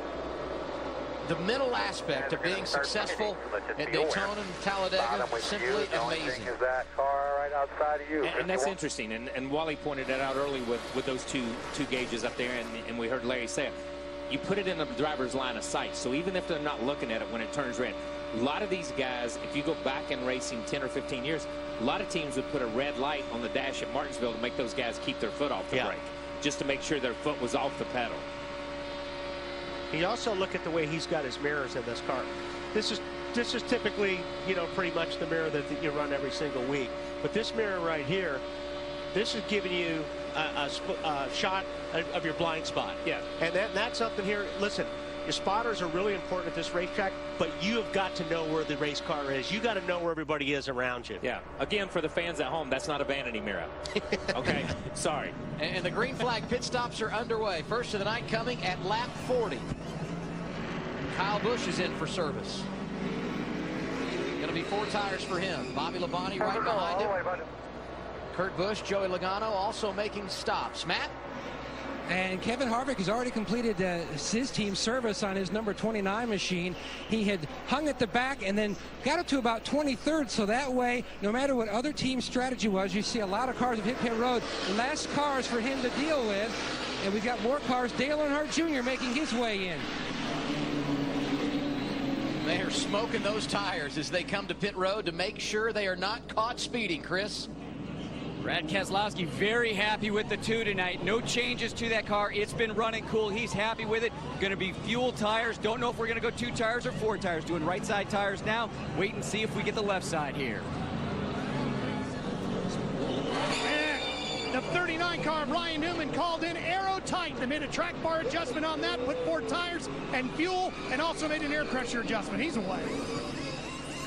I want to tell you something. When that 2 came in, I noticed his right front tire was flat, and he locked it up so hard getting into pit lane. That's exactly right. I mean, you looked up toward turn 4, entering the tri-oval. It looked like there was a huge wreck because of all the smoke coming off the tires as they got woed down. The race leader making his pit stop first of the night, going to come at lap 42, Marty. Well, and Greg Biffle and Matt Kenseth making a pit stop here together. They both joke kind of nice up here up front. The water temperatures for these guys, believe it or not, 210 degrees. Some guys in the back, 270. Neither car will have an adjustment, and it's going to be 4 tires for both of these Roush cars on pit road together, trying to leave pit road together. They have worked excellently so far, with Matt Kenseth leading every lap in the race so far. That's how you want to come into pits and lead the pits. You want to all come out together. You get hung up a little bit in pit lane, and you lose that group of where you guys are drafting with, and it makes it a little bit tough as well. Marty mentioned that Matt Kenseth had led every lap, led the first 41. David Reagan led a lap in this cycle of green flag pit stops.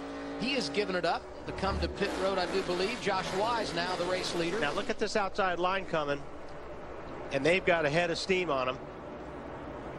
Let's watch the 2 again, because this was pretty cool. He locked this thing up forever. And, you're coming off the racetrack at 197 miles per hour. You're trying to get it down to 55 or whatever pit lane speed is. But he definitely blew that right front coming in. Wow. On board here with Jimmy Johnson. Well, he got in good, though. He got to the line. He probably passed 4 guys. Look at that. Getting to the line. It's a good thing they changed right sides. Yeah, that was awesome, though. I mean, when you pick up 4 or 5 positions right there coming in, that's a huge game, man. That was huge. And through this cycle of pit stops, it is now Michael Waltrip who had been out front, and now you see it's his teammate Martin Truex Jr. who has the point. Right behind him, Casey Kane, Ryan Newman, there's Waltrip, and Dale Earnhardt Jr., the top 5 at Daytona, as we've completed 44 laps.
Notice, like we did, the outside lane starting to make some hay, but the guys that are out there, the pair that dominated the early part of this race on the inside lane. Yeah, and the outside lane did when there were some sticker tires coming on the outside lane, and the inside had finished. But you know, I don't. It's going to take a while for that outside lane to come in. It may be here by the end of the race. God only knows. But we see them making some ground right there. When you've got good cars like Biffle and those guys, and Matt Kenseth, these guys, these 2 Fords have been fast at every restrictor plate. They can make some time in that lane. I want to go back in the pack there a little bit. There's Bill Elliott again. I'm going to give him another shout out. He was running 3rd or 4th. He comes out of the pits in 15th, 16th, or 17th. That's a brand new team. That's the difference in a pit crew that's here week in and week out, and that's not here week in and week out. So when you look at things like that, it's not what Bill's doing on the racetrack. Sometimes those pit stops are a little bit slower. And you can't lose sight of the fact that pit road plays a huge role here. You may not think it because it's Daytona, 2.5-mile track. That's not the case. It's big. But we saw Brad Keselowski, and we saw him pick up 5 or 6 positions coming in, and that totally puts you in a different pack. All of a sudden, you've broken out of the pack that you're in, and you're in a totally separate pack when you leave pit road. One thing about that, you know, we talked about losing that draft. The 14 and the 2 have lost a draft. Yes. So they're all running the same speed right now, but they're not making any gains. Martin Truex Jr. leading this race on the inside lane, slid up in front of Greg Biffle, who's got drafting help from his Roush Fenway teammates, and they are digging in on the high side.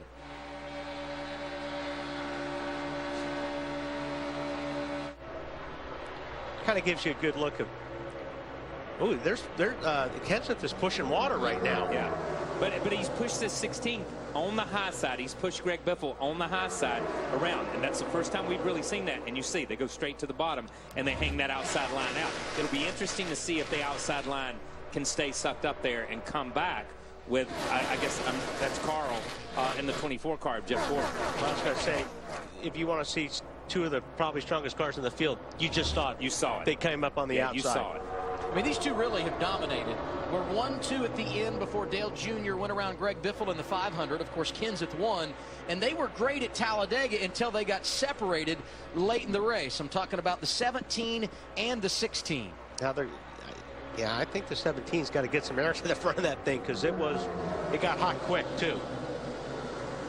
But, you know, until that cycle of pit stops, Larry, the 17 hadn't been the pusher. He had been the puller out front all night. But it's almost like Greg Biffle knows Matt Kenseth needed to get some air into the front of that car. Now, remember, unlike a year ago, these drivers can't talk to each other, but the spotters can talk to each other. I think that's the reason down the front stretch through the tri-oval, Greg Biffle went way up and let some air get through that 17 car just for a moment. And you can tell how strong that 17 car is. He can pull up on the back of the 16 when he wants. Yes. He's fast, and I mean, he was fast. We saw being that fast hurt him at Talladega when we saw him break that draft from the 16 there at the end of the race coming out of turn 2. So I think he learned from that, and I think Biffle's learned from that. You know, these two guys have been, as we've said up here a couple of times already, the class of the field on the restrictor plates so far this year. Let's get a report from Chris Neville. Earlier, Casey Kane was worrying about his water temp when he was behind Jimmy Johnson. His spotter asked him if he could get up there and push Jimmy. He said no, water temp too high. After that last stop, Casey Kane went from 14th to 4th, just 2 tires on that stop. His concern right now, splitters hitting the ground.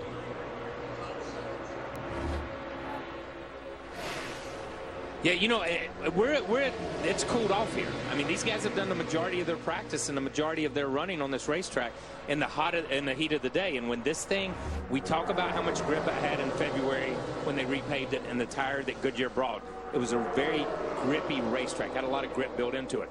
And Daytona is not any different than Chicago or Texas or any other racetrack that you pave.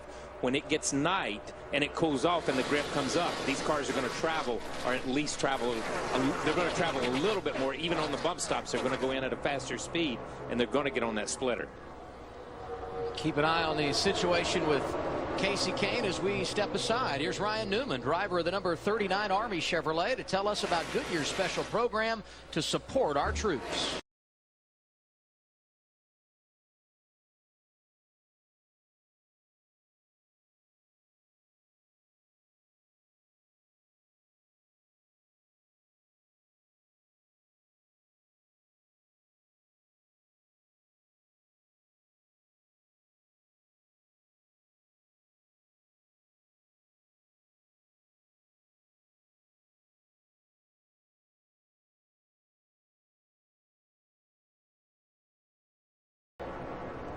Watch tonight's race through the Goodyear in-car camera, only on NASCAR.com's TNT Race Buddy. Michael Waltrip coming up through the middle and trying to move to the outside lane. Bringing Jeff Gordon, Jimmy Johnson with him. I can't tell Carl just lit up or what. I mean, now he just feels like he's backing off here.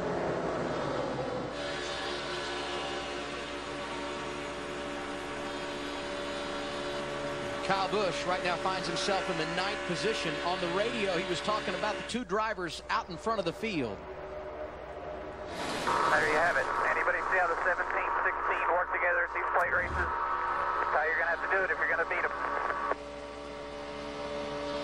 Yeah, but they've got pretty strong race cars, too. Yes. I mean, there's guys working together on the high side right now. They can't do what Biffle and Kenseth did.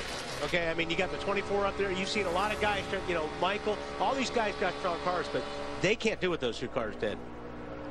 Martin Truex Jr. spent some time out front. After a cycle of green flag pit stops, he has slid into the outside lane, trying to make it work. Ooh, easy, yeah, but just going to go to the middle. Inside of Michael Waltrip and left the 55 hanging. But see, and that just butts up the top lane. You know, I mean, just when you think those guys started maybe having a chance to snip to the front, all of a sudden they go 3 wide, and it just scatters everybody. And that black 49 on the inside, J.J. Yaley, he's a lapped car, and that's why you see him slide into the back so quickly as the lead pack drives around. 54 of 160 laps are complete at Daytona. It has been the Roush Fenway Invitational. Matt Kenseth, Greg Biffle have combined to lead 48 laps, all but 6 circuits here tonight.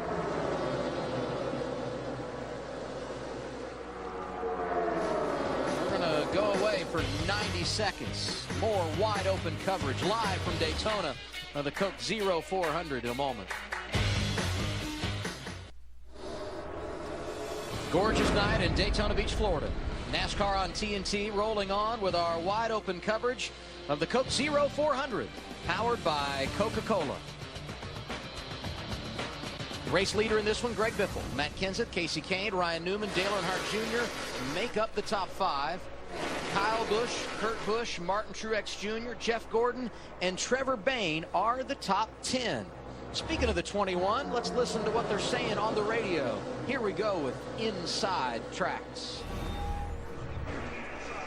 He was waiting on the pack, you know, to catch him. Yes, sir. And he says, go to the outside. Well, that's just giving them room to blow right by you. Exactly. Why wouldn't you stay on the inside and let them duck in behind you? I agree. Yes, sir. I mean, that's just opening the door to get blowed off. Yes, sir. At least they'd have to move to the outside. And see, that's what we were talking earlier. Get down on the inside. Let them go on around you. You know what I mean? Exactly right. And that's Leonard Wood talking. And for you Hall of fans, Famer. Hall of Fame Leonard Wood, who won 1 million races and won here with David Pearson and Kale, has won races here. You think he's not still involved in that? And that's Joe Fiorelli that he's talking to, the car chief. But he's explaining, in all his years of being here, this is where he thinks that Trevor needs to be. Hey, Kyle, you drove for the Wood brothers, and I agree. Don't you think they ought to pay attention to a man that has been a part of winning 15 races here more than any other organization? Exactly, and that's what I'm saying. He stood on that pit road more than anybody else, Leonard has, and has called home those winners. And when you look at it like that, you know, when he says this guy needs to be on the inside, I would take Leonard Wood's advice over anybody else on pit road and say, get my driver to the inside right now.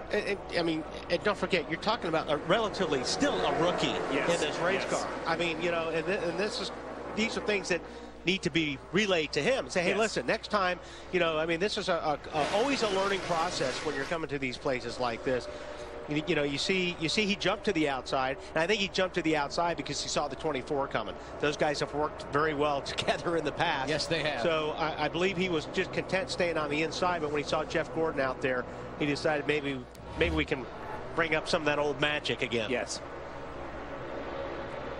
Matt Kenseth riding second right now behind Greg Biffle, Marty. Well, he made his way back to the front, Adam, but it was a balance to get there. At one point, or a couple of points, Matt thought about pulling out of line because his water temperature, as you guys noted, was getting way too high. Started spewing water at one point, but he didn't want to leave his teammate Carl Edwards hanging out, so he stayed there in line. They eventually did make their way to the front and hanging out there with his teammate pushing Biffle now. Matt?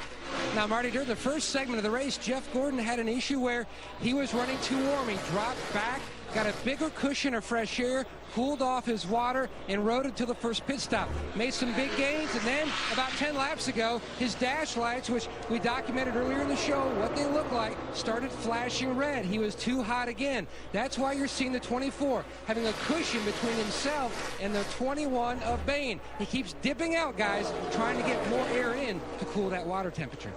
And, Matt, that's Jamie McMurray in the black car that jumped out in front of Trevor Bayne in that outside lane. You can continue to watch his progress. Witness Kyle Busch's best pit stop ever. Learn more about the reinvented 2012 Camry at Toyota.com/Camry.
And as you were hearing a word from Toyota, started to see things fanning out a bit in that lead draft.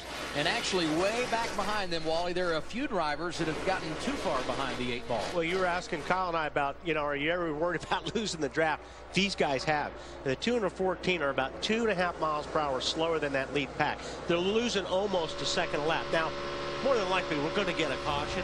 But if you didn't, there's no way you're going to make this time up. What's up with the 14, Marty? Well, they made a couple of changes, the old-fashioned tandem drafting. And Tony said on the radio, when we make that swap, we're taking way too long. We're losing a second and a half to the group in front of us. We have to stay in line here and ride for a while. We can't swap out every time we go. He also told his crew the changes we made on the last stop have not made me feel any better. Car was too loose last time, still too loose right now for Stewart, trying to catch that front pack. Chris? Well, we saw Brad Keselowski running in the top 10. I think it was 7th when he came to pit lane, but because he had that big lockup coming into pit lane, the team had to go from a 2-tire stop to a 4-tire stop. That's why he lost all that track position and now is running with this trio. And earlier he was trying to push along that 34 car. That wasn't working, so now they're trying to move things around and figure out how they can get this threesome of cars moving back towards the front. The 2-car right now, just a little bit tight. And you know, you've got, what, 90-some laps to go yet. But still, as a driver, you're starting to get anxious at this point because you've lost that group, and you're starting to feel like, oh, man, I hope this thing doesn't go clean the whole time or we're going to be in a lot of trouble. But there's not a whole lot you can do. I mean, you know, when you're 2 miles per hour slower than the lead pack, you're not going to make up 2 miles per hour, not with 3 cars. You mentioned anxious. Here are a couple of drivers running together that are always anxious. The Busch brothers. And the 18 is Kyle, and the 51 is Kurt. The spotter stand communicating about putting these two together. So, if you're by Kurt, ask him if he wants to go up there. We just got a tandem till we get there, if he wants to go up there. Kyle wants to know if you want a tandem just to take the lead or not, but if your water's close, he doesn't care. It's up to you. Ask him what he's riding around for temperature.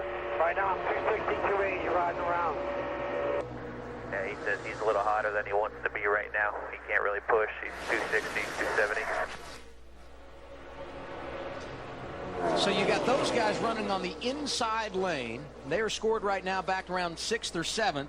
And now that Jamie McMurray is pulled out in the outside lane, he can't get any further to the front than what he is right now, Wally. Yeah, we've seen that quite a bit. Now, all of a sudden, 88 jumps out front. Dale Earnhardt Jr. going to see if he can pull that outside lane around, and to his left is Ryan Newman. Let's get a report there. Well, the car that Ryan Newman is driving tonight, Adam, has had 3 races at Talladega. But this is the first time this car has seen the pavement here at Daytona, and it's turned out to be a good piece to race here. The only thing he has said about it is that it is a tick tight coming off of turn 4. Outside of that, he's very comfortable as we work our way towards the halfway point, Larry. Yeah, Ralph, the driver I've been watching is Dale Earnhardt Jr. in that 88 that just jumped to the outside. On that last set of green flag pit stops, we had 9 drivers that just changed right side tires only. Dale Earnhardt Jr. was one of them, but I think he was tired of riding in line, and that's one reason he jumped to the outside to see if they could make some headway. I'm surprised the 5 didn't jump out in front of Earnhardt the way he was coming. And you won't miss any of the 88's progress because we're in wide open coverage tonight. Brought to you in part by Geico. 15 minutes could save you 15% or more on car insurance.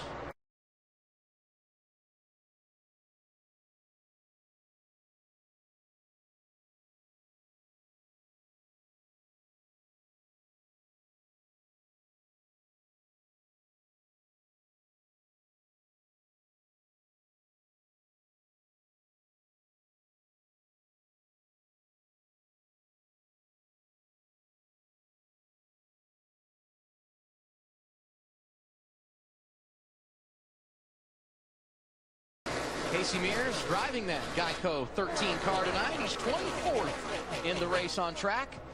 And the man out front continues to be Greg Biffle. His teammate Matt Kenseth dominated early, leading 41 laps from the pole. The 6 team now has had him in tow for some 22 circuits. Next in line in regard to laps led, Josh Wise. He's only led 3 laps this evening. What's the story on our championship leader, Marty? Well, pretty comfortable where he's at right now, especially water temperature-wise. But, Wally, when you're the driver pushing, you want to be the driver out front, especially when you see that line coming on the high side, don't you? Matt has radioed to his crew, tell Greg we're much faster when I'm out front and he's pushing me. I don't know if that's actually true or not, but Matt wants to be the guy out front, not the guy pushing. You always say that. Well, my car's much better out front. Let me get in front of you. And they both better keep an eye to their right, because I don't know if you've noticed, but here he comes, Dale Earnhardt Jr. in that outside lane, starting to make some progress. I'm still surprised that Casey Kane hasn't jumped to the outside and hook up with his teammate there. Yes. Yeah, I am too. And this is, you know, and we're talking about pushing. This is not the same style pushing that we used to have. But when you get behind somebody, there's always in a 2 or 3 car draft a car that can lead faster and a car that can follow faster, and that's the way it is. That's why we saw Tony, we saw the 2 car, and we saw David Reagan back in the back trying to swap positions and figure out who was the best one to lead. Closing on halfway, and they're starting to get antsy. TNT's wide open coverage brought to you in part by Geico. To see how much money you could save, call Geico at 1-800-947-AUTO or go to geico.com.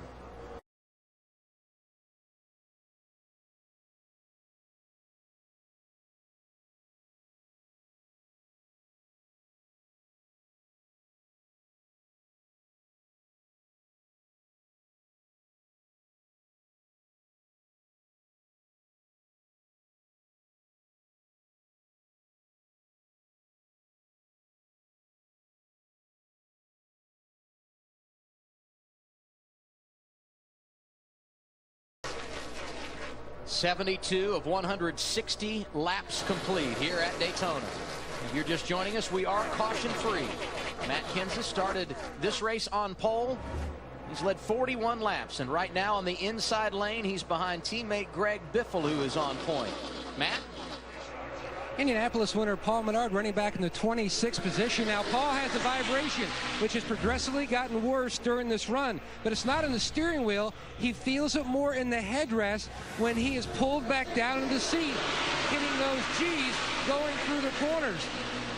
It doesn't happen at all going down the straightaways. So Wally and KP, just how much of an aggravation and how much focus does it take away having to deal with a nuisance like that?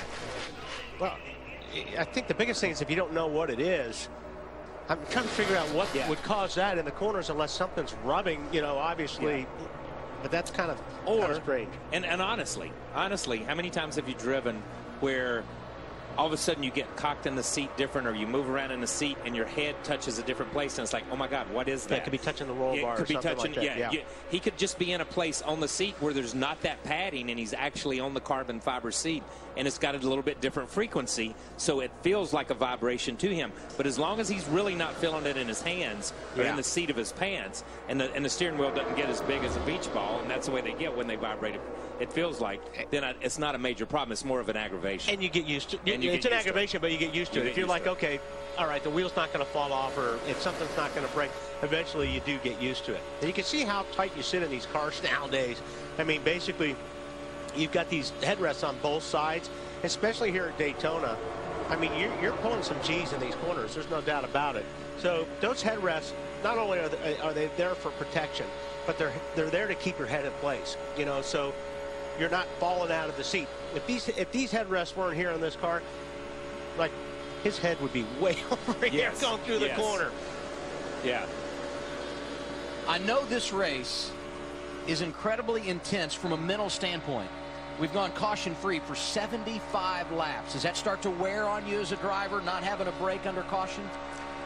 To me, I don't think it does. I think once you're in that frame of mind and you're concentrating, you're kind of in a zone. Yeah, you're in a zone. You know, and you're just doing your deal.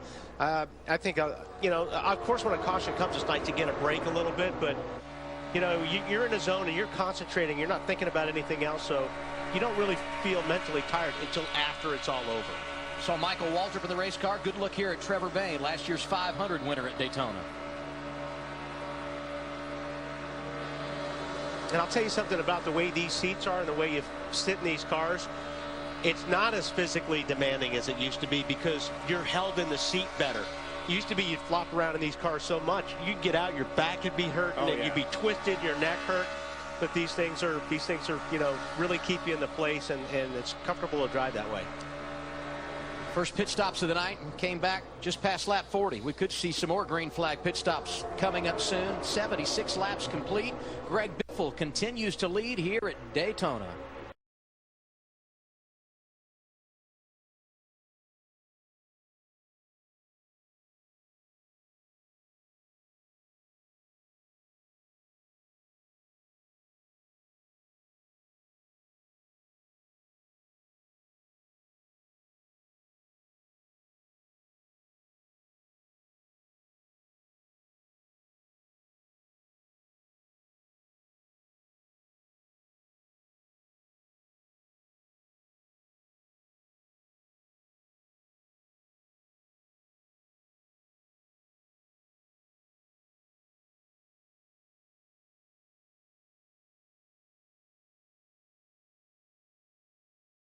of noticed while we were hearing from our sponsors, Dale Earnhardt Jr. appeared to have a little oomph, and then once again kind of hit that wall and unable to make it happen over in that outside lane.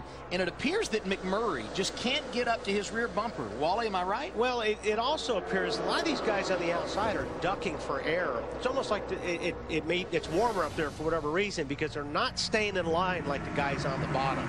And it could be McMurray is, you know, running a little bit hot, and because you'll see him go left to right looking for that air. When you go left to right on the car that you're following, see these guys how they're zigzagging? That slows that line down. You're faster if you can just stay in line perfectly in the wheel tracks of the guy in front of you. But when you start messing around and looking for air and stuff like that, it will slow that line down. Looking big picture coming into tonight's race, Casey Kane running third in that inside lane. Had a great run last week. Went from a lap down to a runner-up finish at Kentucky. Doing a nice job this evening. And, of course, he's one of those drivers right in the middle of the wild card race. Let's get a report on Kevin Harvick. Matt Yoakum. The RCR teammates on pit road. Kevin Harvick is in. They pulled a tear off the first segment of the race. He was fighting way too free. A slight adjustment helped that. Left side tires going on. Solid stop. And he's away. Paul Menard also in there topping him off. And they will go out together. Jeff Burton also on pit road, and he actually had the side mirror on the left side, right by where the driver sits, come off earlier. They handed him a piece of tape on the last stop of the car to lose for Burton. He said, we have to get our water temperature cooling working better, or we're not going to be able to compete tonight. All three RCR cars leave pit road, Adam. So the scheduled service beginning, but the RCR guys coming in a bit sooner than the others. And now the leaders coming up on some lap traffic. That's Jeff Burton, who just made a pit stop, and the other RCR drivers. Terry Labonte in the silver car right behind him. Bobby Labonte, Dave Blaney, all those guys going a lap down as the leaders storm around.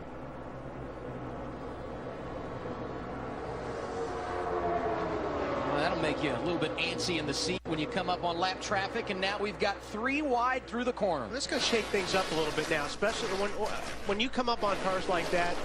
It breaks the whole pack up. So then all of a sudden, the guys that were running with other guys are now forced to run with somebody else. And First caution of the night, Sam Hornish Jr. Looks like the tires come apart in that thing. The way it's ripped the whole side of the car off. It's like he's had a flat tire. It doesn't appear that he's been hit. Yeah. Sam Hornish Jr. in this race tonight. 10-4. For A.J. Allmendinger, it was announced around 6 o'clock this evening by NASCAR that he had been suspended for violating the sport's substance abuse policy. Hornish had to fly in from Charlotte late this afternoon. Here's the replay. See at the back of the screen here, at the back of the pack, you see Hornish, and you see that thing wiggle right there. It's coming apart.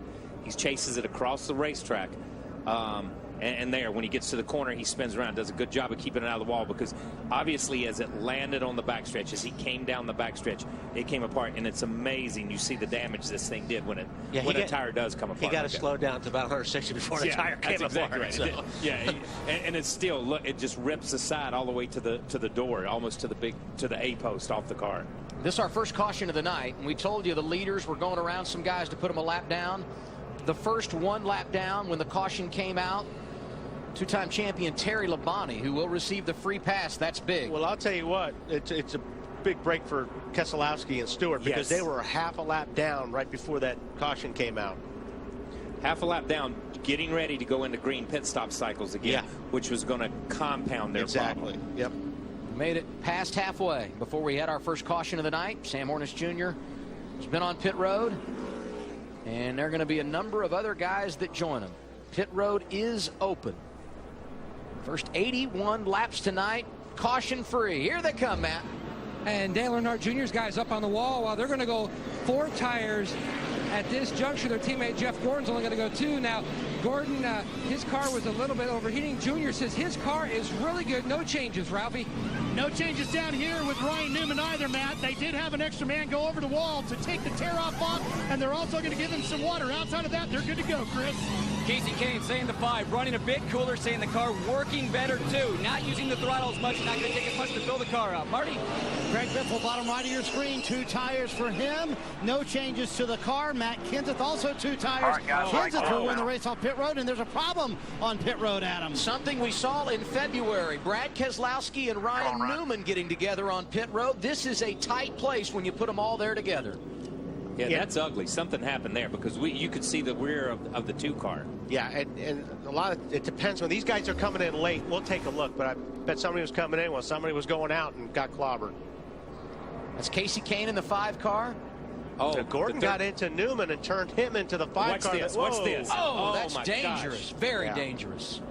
And one of the 2 cars' crewmen did go down, but he appeared to get up okay. And it's a good thing they were on the left side already, or that could have been a ton worse. Just barely clips Newman. And as you see it, it sends him across. And look at those officials. Maybe they were on the right side. They got out of the way. Yeah, they did a great job there. Yeah. And you see the tire changer there on the ground.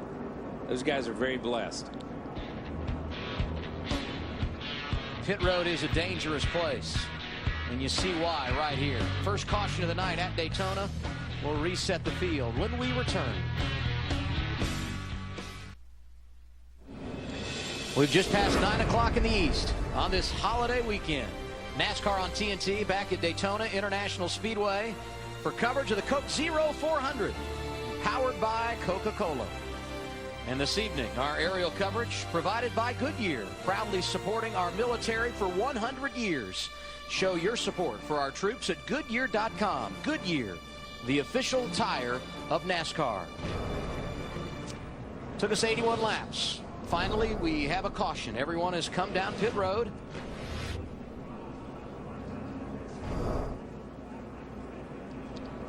And let's go back to the situation in the pits a moment ago and listen to what Jeff Gordon had to say.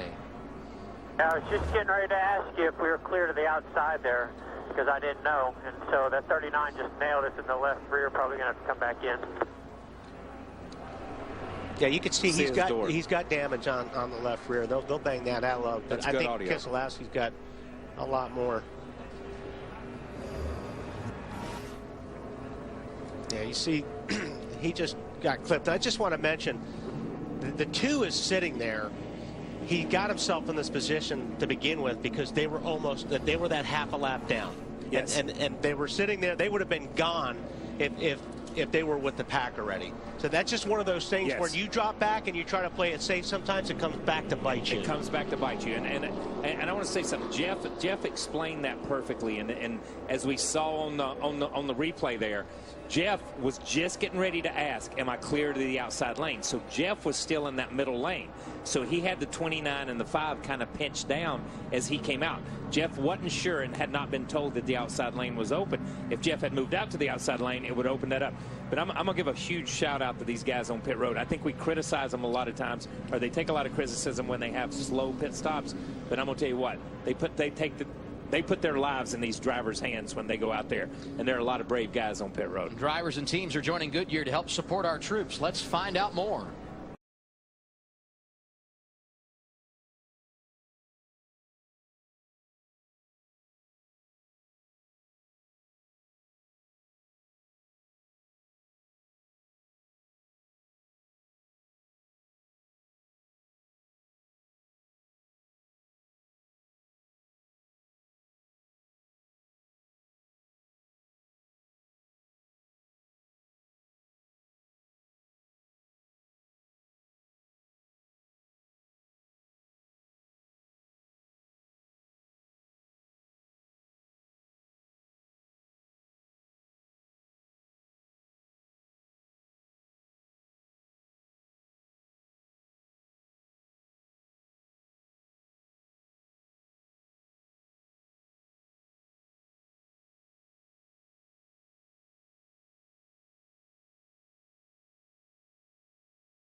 Teammates work together on this one. I think they will, yeah. Kenseth elected the outside lane at the start as the pole sitter. Here he goes inside, and I'm guessing he's going to let Biffle pull down in front of him if he can. Biffle didn't get a very good restart on that deal. I mean, they got another teammate right behind him.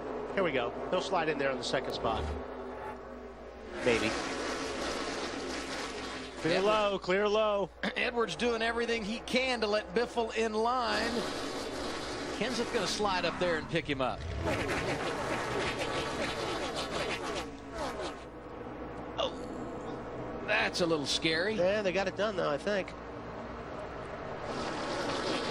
Well, the 17 right now on point, but behind him, not his wingman, Greg Biffle. It's Jeff Gordon. And then you got Kyle Busch, also the meat in the sandwich when you look at the Roush Fenway cars.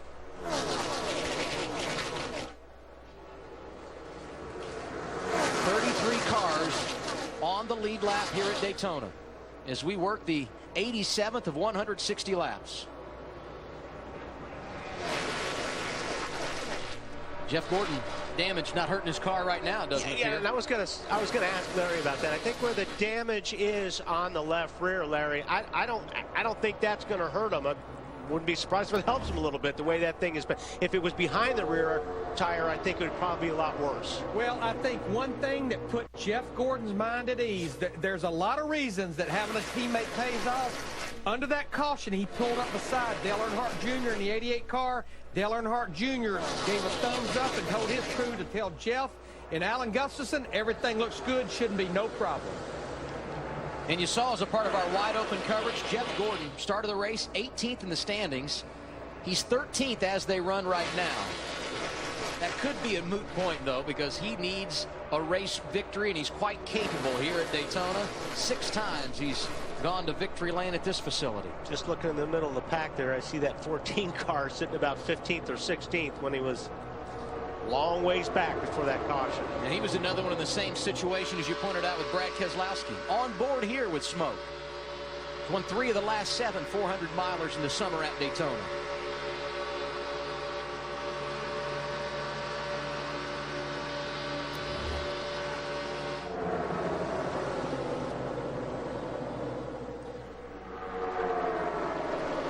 Haven't talked a lot about Eric Almirola tonight, the 43, running the Air Force colors this weekend. Another potential sleeper.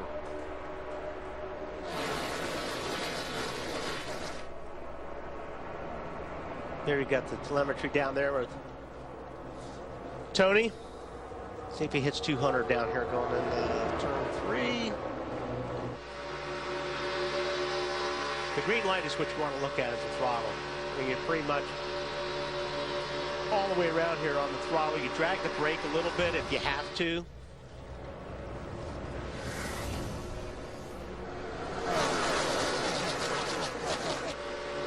It's Martin Truex Jr. leading that outside lane around. Different look for him this weekend.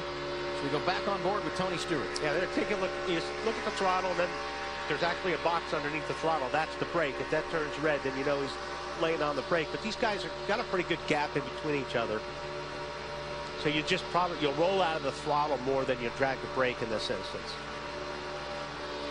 See, it's just coming out of the throttle just a little bit, which just tells you he's got a lot more. That's when right, he needs because this is a place you can run wide open. Yeah. But they're having to do that to monitor and modulate that temperature. Kurt Busch bullying it up through the middle. Goodness. I mean, Kurt Busch pulled out of the bottom lane, went to the middle, and said, "To heck with this. Let's go make it happen." See how that car's moving around? There he goes. We got trouble. Trevor Bayne into the wall. Kurt Busch trying to save it. And you see these guys spinning behind. It's because they check up and somebody else doesn't check up. Everyone else been hit. That's Bobby Labonte in the 47 who went for a ride. I told you, when you get in the middle of things, they waddle like Porky Pig over there. That's exactly what that thing did. And when he made the move off here, I mean, he was like, all right, I've had enough. I'm coming. And, man, he forced his way in the middle. You said earlier, drivers get anxious after a while. Second caution of the night. Let's look at it one more time. Yeah, we'll take. Okay, here he is off of Ford. Then all of a sudden you'll see he just jumps in the middle. Now, when you watch him when he goes into 1 and 2, and watch how the car starts to float. And that's a problem with these things. When you get there, you're okay right here. But when you get in the corner, all of a sudden you lose a lot of downforce on these cars. Not to mention, I mean, he got right in the middle of those guys, he just lost the front of the car. It slid up, and he caught Trevor Bayne. We're lucky it wasn't bigger than what it was, because he's right in the middle of the group. And watch this. That hole kind of closes up between the 43 and the 21. He snatches it. Yeah, he turned off the 21, and that's what got him sideways. Yes. As you watch it from this angle, you can see the 51 of Kurt Busch. He comes in and we're going around this way. But you can't see. You see the thing already sideways. He goes up. They're really lucky that all these guys back here didn't get more into it. You see the 42 clip the 11 of Denny Hamlin. Denny did a great job. Yeah, there wasn't up any room to go 3 wide No. in that spot right there. That was pushing your luck. But those guys behind did an excellent job. Was that Denny Hamlin down there? Yeah. The 11 He did a really reminded nice me job. of Kyle Busch in the Bud Yes, Shootout, his yeah. teammate. It's right on board with Trevor Bayne here. Yeah, this is a great shot. Watch the 51. He gets down underneath him. Actually got Trevor a little bit loose. Yeah. But that was just asking for a lot right there, trying to go in the middle right yeah, there. right there. And at that point in time, that was asking for a lot. Brad Keselowski, who received damage under caution a little while ago, has made a couple of pit stops. There goes Kurt Busch. You can see the damage there. Can't overemphasize how aero sensitive these race cars are. You get a little damage like that, going to make it a big uphill climb the rest of the evening. Now a few others going to come down the pit lane and make stops at lap 92, Ralph. Well, the 48 car has been a pretty solid race car all night long. The biggest thing he wants to do, Marty, is talk to Jack and ask about the brakes when they get back to Concord. Marty. Well, the theory here for Tony Stewart will be right side tires. They'll pack it full of fuel. Steve Addington told Tony that on our next stop, we can get 1 can and make it the rest of the way. That's why they're stopping now, Chris. Well, still watching the right front fender on the 5-car. See if it's rubbing on that right front. Now they're cracking the hood. Right before Casey Kane came in, he said water temp and water pressure were jumping all over the place. They're going to add some water on the 5. Matt?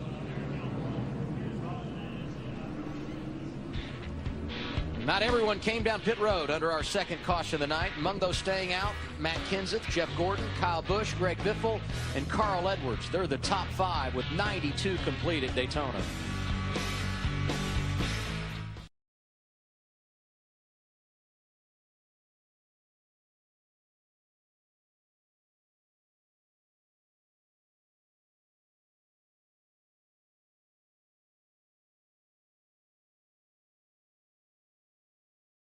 For the 6th consecutive year, NASCAR on TNT wide open at Daytona. It's the Coke Zero 400 powered by Coca-Cola. Closing on 100 laps complete, Matt Kenseth is the race leader. And as we continue under caution, we say thank you to the sponsors that bring you wide open coverage, like Ram Trucks, Guts, Glory, Ram.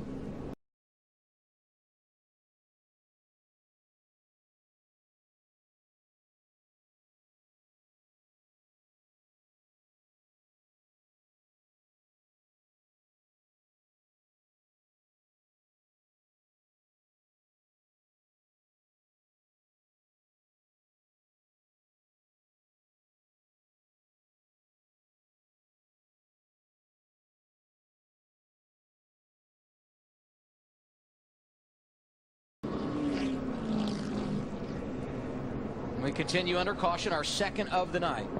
Why are we under caution? Let's look back at what happened coming off the corner. And you see, Wally explained it earlier. You see Kurt Busch, all of a sudden he's like, okay, I'm tired of riding here. I'm going to make something happen. And he creates that middle lane coming through the trial. As we get down to turn 1, he sees that opening right there. You see, he puts himself in position. And just like Wally says, you lose that air.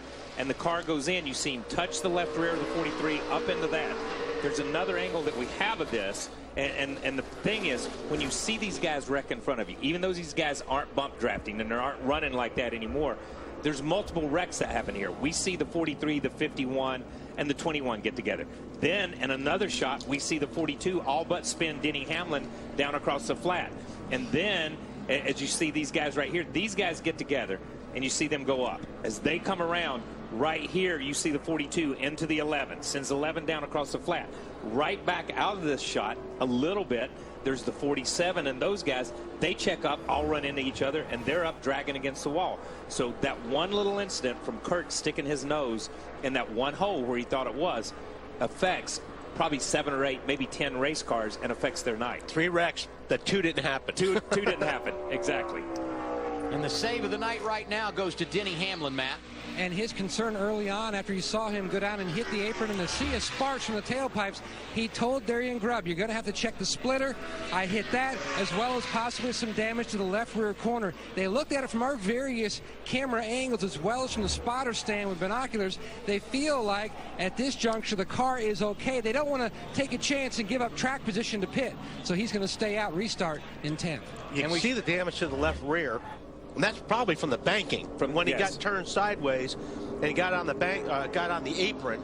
It hits, but the splitter is the problem. This right up here, that splitter. That looked good. Thanks.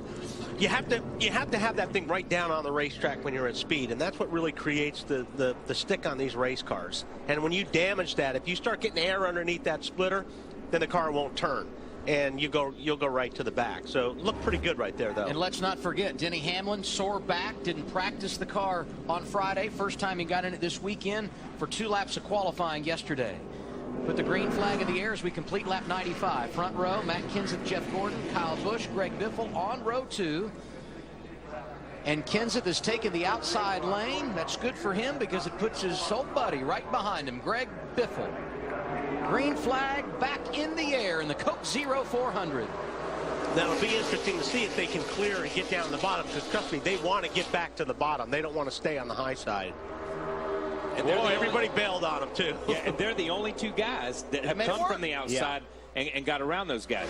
But I'm going to tell you, they've got Jeff, and Jeff's been up in there right in the mix, and you've got Kyle Busch, who's been up there right in the mix. What's that all about? Oh, there was a little contact there. Saw some smoke. Holy cow, that was it's a like lot of contact. He looks like he drove up and did it, just turned up there. Yeah, it looked like he went up there to side, but which obviously left Jeff hanging out there, and now you've got the 16 and the 17 of Matt Kenseth exactly where they want to be. The third of the Roush Fenway organization, Carl Edwards, now the point man in that outside lane. Dale Earnhardt Jr. right behind him.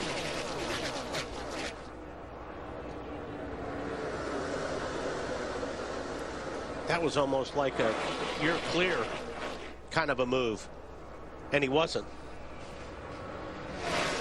2 drivers out front have combined to lead 89 laps tonight. And how about Carl Edwards making it happen in the outside lane?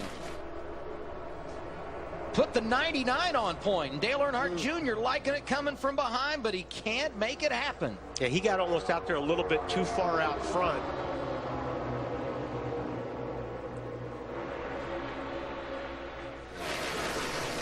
He didn't have the help when he needed it. It wasn't close enough.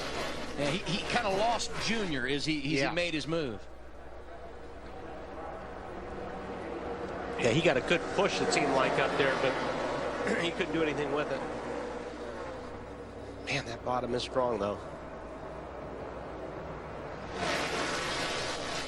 And that's frustrating when you're on the outside, because you can't do anything. No. You know, you're just riding and you're trying to side draft up these guys. You're looking in your mirror saying, come on, push, push, push. The guy behind you is pushing as hard as he can. Yeah, and it's interesting that we see the 17 and the 16 in first and second, and we see Carl on the outside with the 88 behind him. We almost saw this scenario 30 or 40 laps ago, and that outside line went backwards.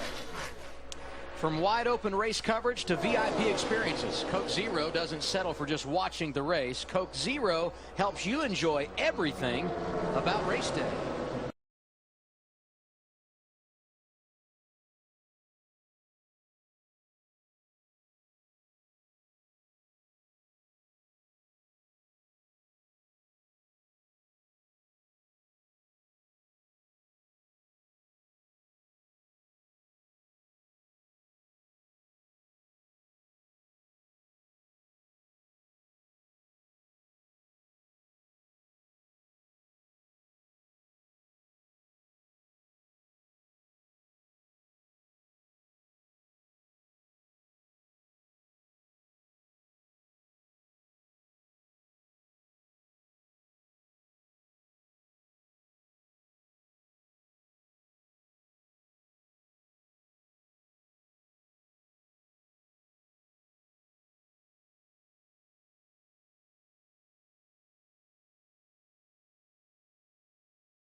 And congratulations to Patricia. You are an at-track winner in the Lap Zero promotion. For your chance to win a Coke Zero Lap, text TASTE to 26739 or visit CokeZeroLap.com. Let's send it now down to Matt Yoakum. And Jeff Gordon on the bottom, third in line in the 24 machine now. It's been 18 restrictor plate races since his last win, which was October of 2007 at Talladega.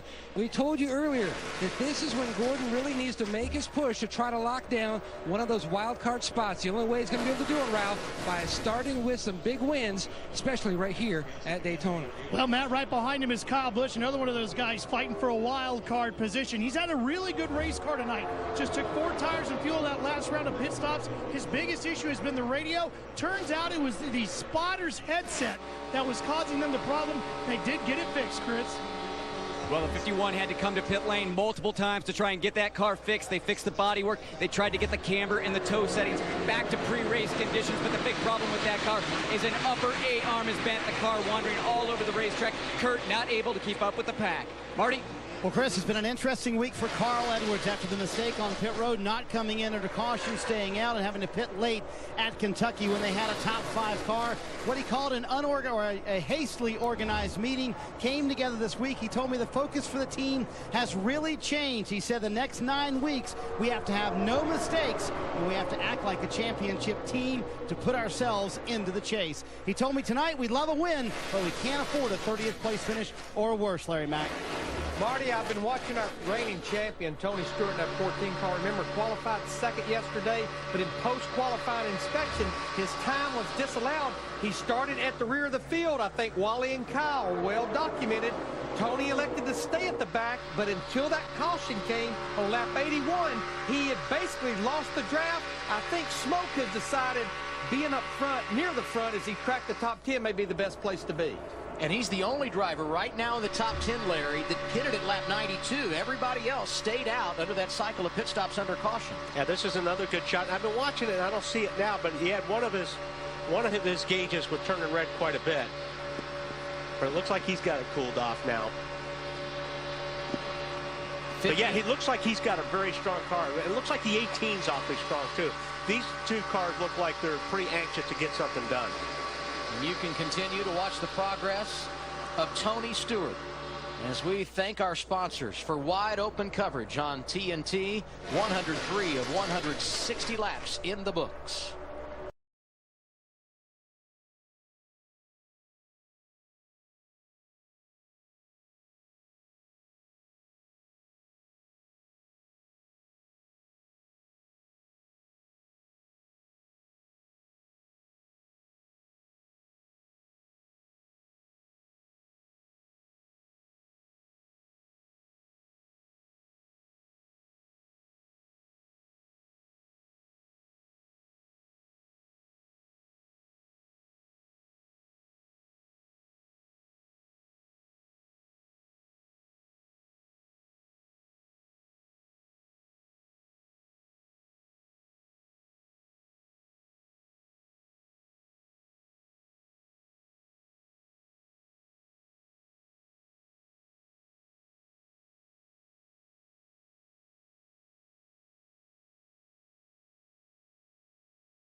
Yeah, as we went to that branded content there, I want you to notice that the 99 car, who had been being pushed by Dale Earnhardt Jr., finally found an opening and got in between the 24 car of Jeff Gordon and the 18 car of Kyle Busch. Now, at the same time, now the 88 car is leading that outside line. And granted, he's not made any progress on the leader, but I want you to something to pay attention to. He's not lost anything on the leader. They've not just drove away from him. He's got the 14 car of Tony Stewart right there behind him. That 88 car is pretty fast right now. And when you look at success at restrictor plate tracks, 88, 14, both seem to find their way to the front. You know, he was pushing the 99 car of Carl Edwards, and there just got to be enough of a gap right before we went to commercial there that the 99 jumped down and left him hung out. Now you see, that's Tony getting right up next to him. You know, earlier we're talking about how he was lifting the throttle. We said he's got a lot more race car left. He's showing what he's got right now. When you could push the 88 or push anybody past 3 or 4 cars going down the back straightaway, you've got a lot of race cars. Yeah, and then Tony has to get off of him so Tony's car doesn't overheat. But you saw how much room they made up right there. The 88 car goes from being 5th or 6th in line with the 14, and now the 14 will try to run up and catch back up to him. One thing I'm noticing also, it's becoming 3 lanes again. Yes. A lot of these guys, you're seeing some guys in the back using that real high lane as well. So it could get awfully busy up here in a minute. Can the 14 and 88 make their way to the front in the outside lane? You can continue to watch our wide open coverage, brought to you in part by Geico. 15 minutes could save you 15% or more on car insurance.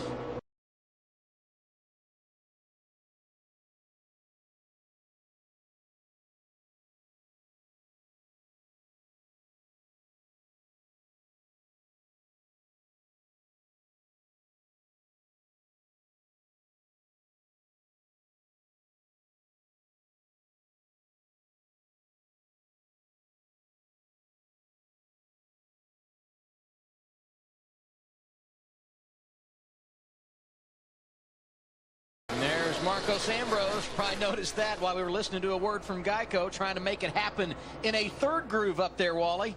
Yeah, and that's when things start getting pretty hairy out there. Is when you've got those 3 grooves like that, you're on a little bit older tires, and these cars are moving around looking for air.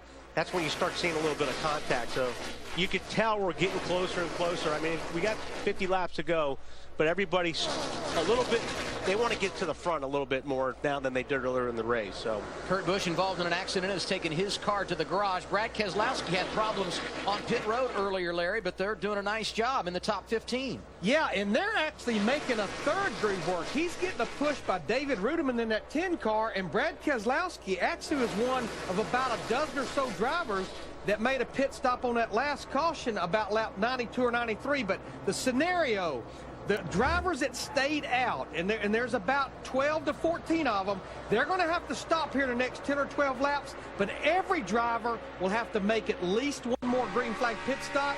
You don't want a mistake on that stop because it might be your last one. The only drivers in the top 10 right now, Larry, that came down under that last caution at lap 92, Tony Stewart, we documented earlier, is 7th, and Ambrose, who is 10th. And that will continue to ebb and flow as we complete laps. Brad's making that really high groove work a little bit. I mean, he's just going where they're not right now. But he, not so much in the corners, but when he gets down and when he gets on the straightaways, he's making up some ground.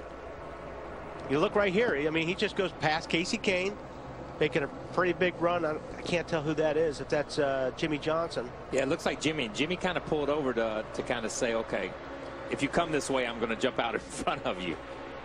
He lost it all in the corner.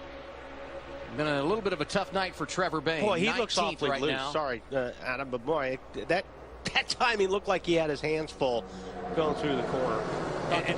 Yeah, and he's got that right rear torn up on the 2 car, you know, from as far as side force. So I bet that wrinkled quarter panel and the way that thing was driven down on that right rear corner can do 2 things for you. If you knock that right rear corner down, that spoiler's not in the air anymore, so you're going to haul the that's why he's going. That's exactly what he's doing. Down the straightaway. Yeah. But when you get to the corner, you're going to take a double handful and try to get that thing turned. TNT's wide open coverage brought to you in part by Geico. To see how much you could save, call Geico at 1-800-947-AUTO or go to geico.com.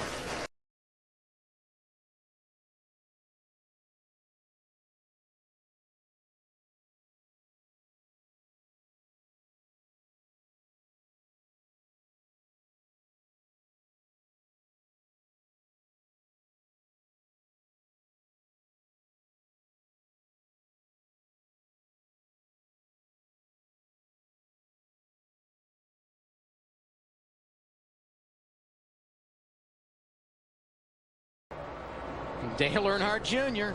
probably saw it.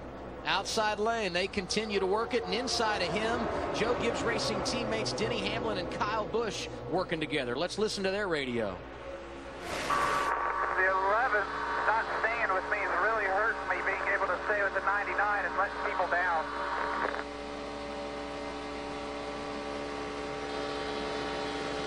I'm not sure what he really meant by that. But, Yeah. you know, again, you know, if he's talking about distance in between the two cars, I mean, I think all these guys have to because they're running so hot right now. That's right, and I don't understand what he means by not staying with him. I mean, Denny's got a car length in between him, and he's modulating that one car length to a half car length back to a car length. But, I mean, there's nowhere for these guys to go. As he goes up the middle. Yeah, he's had enough. Yeah.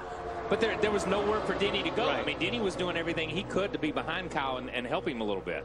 The middle used to be a big problem at Daytona. We'll see how it pays off here for Denny Hamlin as he shuffles out of line. What's up, Matt? And Denny making a good move around Dale Earnhardt Jr. now powering to the outside.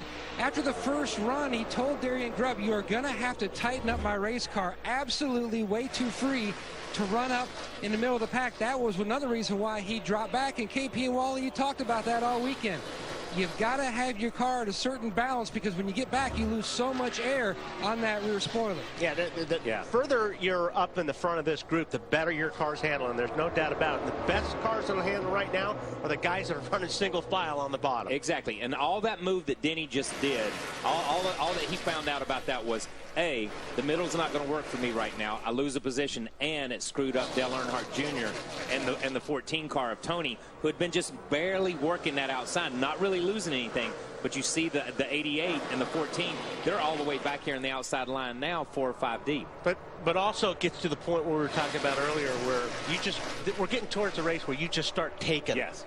You're not really starting to worry about anybody else. You're starting to get what you can get. You heck with everybody else. That's right. You get what you can get, and at the same time, you're learning from every move you make. Yeah. Denny just learned, I can't pull out and go around these guys. Nobody's going to help me, and I can't get help. Even late in the race, it's not going to work. Don't think he's real concerned about screwing up Dale Earnhardt Jr. No, not really. Not really. Right in the middle of that mess, Marcos Ambrose. Marty? Yeah, Adam, talking about a guy taking all he can get. Started in the back tonight. That unapproved change for Ambrose earlier was actually the bracket that holds the window net in that attached it to the roof line. It broke. They had to weld a new piece in and then had to roll it back out on the line. So that's what happened with Ambrose. Has made his way from the back to the front. And Wally, he's doing all this with a transmission vibration. They checked it earlier. They said not much we can do with it. He's living with it, still making his way to the front. Very impressive night for Marcos Ambrose. 116 laps complete. Matt Kenseth, Greg Biffle have led 109. Now for a few words from Dale Earnhardt Jr. and Casey Kane about a special program at Goodyear.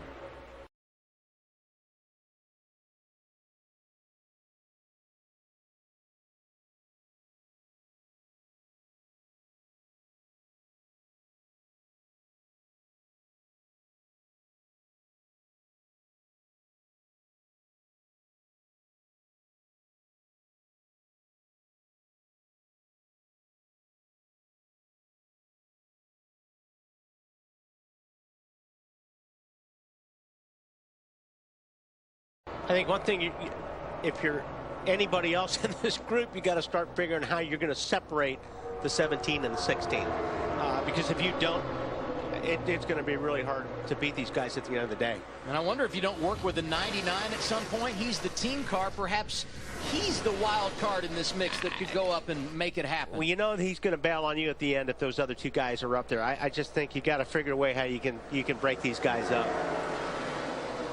Marty, it's all about communication in this race. Absolutely, and part of them working together is the crew chiefs also working together on pit road. We've seen Matt Kenseth and Greg Biffle pit together every time. There you see Matt Pusha on the left, Greg Biffle's crew chief, and Jimmy Finning, Matt Kenseth's crew chief, on the right, talking about when they'll pit. Not only are they talking about when they'll pit, what adjustments are you going to make, what is your plan for tires. They're planning everything together, trying to stay together. Wally, you know that's key. If you're going to work with someone on the racetrack, you also have to work with them on pit road, don't you? Yeah, absolutely, because, and it's been actually pretty incredible, Marty, that they've been able to make these pit stops and they wind up together every time when the green flag, falls. So, yeah, these guys are very, very strong, obviously, running together. So they're going to do everything they can to try to stay that way when they leave pit lane as well. Jimmy Finning, no stranger to success at Daytona. 3 wins here. He and Matt hooked up for victory in the 500 in February, and prior to that, the last time, Bobby Allison in 1987. And this last pit stop is really going to be very, very important for these guys. I mean, there's going to be a lot of pressure on the pit crews down there to make this right. Hey, guys, I just think right now you saw Matt Fuchsia and Jimmy Finning starting to talk there. I don't think you're going to see a lot of movement till we get through this last set of green flag pit stops. But what you have to remember, drivers hooked together, it's a little bit like martinis. One's not enough, and three's too many. and Larry, we have seen this race come down to fuel mileage, but it would appear at this stage everybody going to be in their window after they make this next cycle of stops.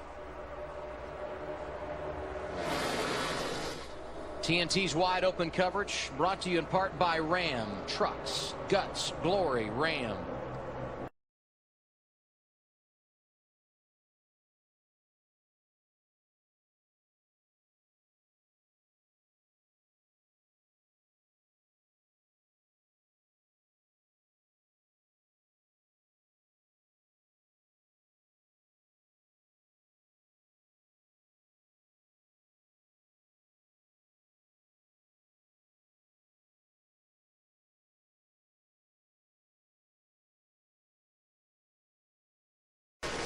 Last time race leader Matt Kenseth came down pit road, lap 82.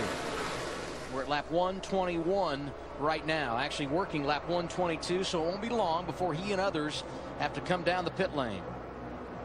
Tell you, Denny Hamlin has not really lost much ground since he moved up to that outside lane. Now you see he gets a good run, like off a 2 there. He got a good run, but McMurray was too far back in order to help him down the back straightaway on the draft. And it seems like it's hard for these guys to just lock in.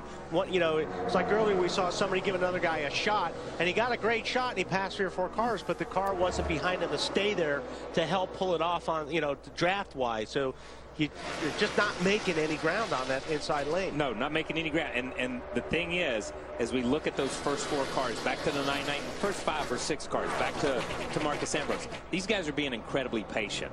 I mean, they're just there. They're not getting off the bumper from the car in front of them. They're not weaving to the left, weaving to the right. They're just there. Everybody will jump out in that outside lane back about 7th, 8th, or 9th, and they're trying to make something happen, but they're not gaining on anybody. Little dicey here as they go around the lap car. Damaged machine of Landon Castle. I'm going to give a call to your man once again. Bill Elliott hanging tough. Debut race for Turner Motorsports. They compete in the Truck Series and the Nationwide Series. Never been at the Sprint Cup level. And oh, Mr. Elliott making it happen for him here this evening. He gets scored right now in the 14th position. Ooh, who was that got loose? Man, he was the 3rd car in that outside lane. Casey Kane, maybe?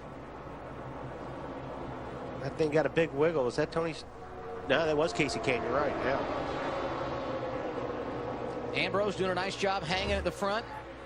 Hey, guys, I think you may see some drivers stretch it a little further on this run right here. Even though we're within the fuel window, I think we got trouble, Larry. Coming to the tri-oval. A number of cars involved.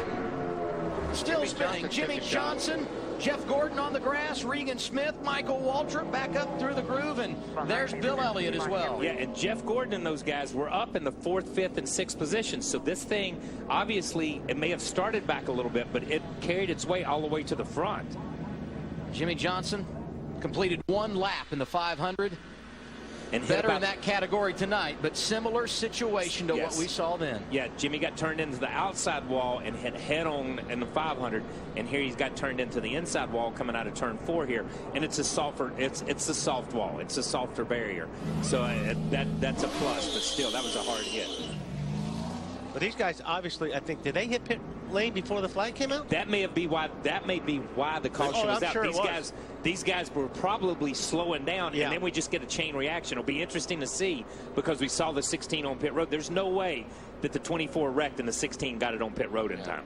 Greg Biffle was on pit road, Marty. Well, that's exactly the plan. Greg Biffle and Matt Kenseth were coming to pit road at the time that the accident happened. They were both slowing down to come to pit road. Now, here's the interesting thing. Matt Kenseth said that he felt like pit road was closed. He went past his pit box. Greg Biffle did stop in his pit box. He took on 4 tires and fuel. We'll see if it was indeed closed and if there's a penalty coming for Greg Biffle. See that, and that's what we're talking about. Now they're separated, and that changes everything. That changes. From high above, we look at what happened. See, the 24 car is third in line right here, but you see him slowing down to come in pit road. Now he slows down. Yeah, Johnson got tagged. Is it Martin Truex Jr. maybe? I couldn't tell, but he got tagged early though. I mean, look at the 24 right here. The 24 is coming down pit road and gets wrecked. They run into him from the back right there, and you see these guys already on pit road. So it's really going to be interesting to see when the light comes on. Watch how hard Jimmy Johnson hits this inside wall. I'm telling you what, those soft walls or whatever you want to call them, those things are incredible. And we've not always had safer barrier on the inside. I've hit walls on the inside when they weren't there. I'll tell you what, it's a shot. Watch his tires. Wow, when it picks up the rear wheels off the ground, that's a hit.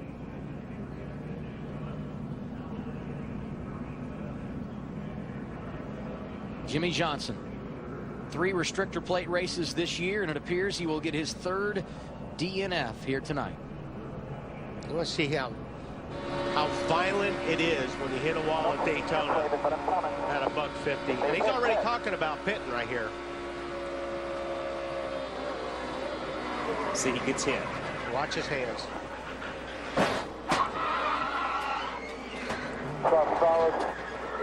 Yeah, he rode it all the way in the wall. Yeah, he did. Yeah, he did. On board here with Greg Biffle. Now watch Chef Gordon, like Kyle was saying. Gordon's just, is that Gordon there? Minding his own business? Minding his own business. Boom, when he gets nailed by Bill Elliott. Just minding his own business. Third place car. Third place car coming down pit road and gets taken out. That's when your luck is bad. Yeah, that's when your luck is bad. And he's had it all year. Look at the green light. We're still under green.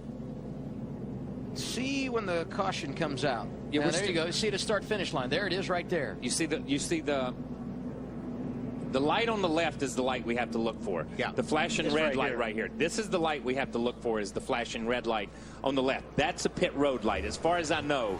And I'm going to say that right now. Now, I may be wrong, but that is pit road closed. No, that's absolutely. That's pit road either open or closed. Now, the problem is these guys had already committed to pit road.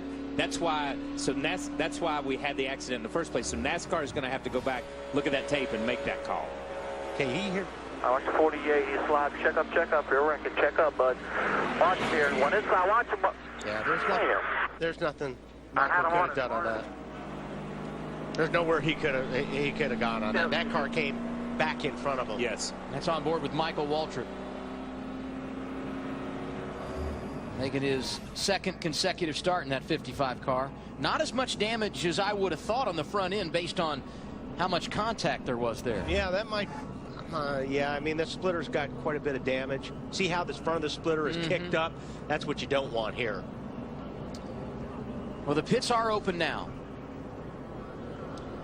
And this is going to be perhaps the event that helps shape the rest of this race, because the two powerhouses most likely going to be broken up when we get ready for the restart. And I'm talking about Matt Kenseth and Greg Biffle. They've dominated tonight. Yeah, it's going to be interesting to see what NASCAR makes a ruling on that, on where those guys, because those guys were well off the racetrack when the light come on. I mean, they were going to have a tough time swinging back onto the racetrack at that speed. They were really going to have a tough time. So NASCAR may give them the benefit of the doubt, and really should. Yeah, you almost have to on that. At lap 127, Matt. And Denny Hamlin will bring the 11 car down pit road in the 2nd position. And Darian Grubb has told him, we are going to pack the fuel cell full of fuel. Go on my word, not when the jack drops. Ralph. Same thing here, Matt. 2 tires on the right side. Don't go till I go, because they want to pack this thing full of fuel. The tires are on the right side. Now he says go. Chris. Casey Kane was outside the top 20 after the contact with the 39 and the 24. He's worked his way up into the top 10. That car working very good. Matt, Marty. Well, now we're going to see how good Matt Kenseth's car really is. That we went from 1st to 23rd after coming down pit road under that caution. He will take on 4 tires since they're already in the back. Pack it full of fuel, no changes. Clearly the best car all night long. Has some work to do, Adam. Yes, he does. And Tony Stewart had his hands full coming off pit road a moment ago. We'll reset the field in a moment. First, we hear from our sponsors. It's wide open coverage tonight on TNT.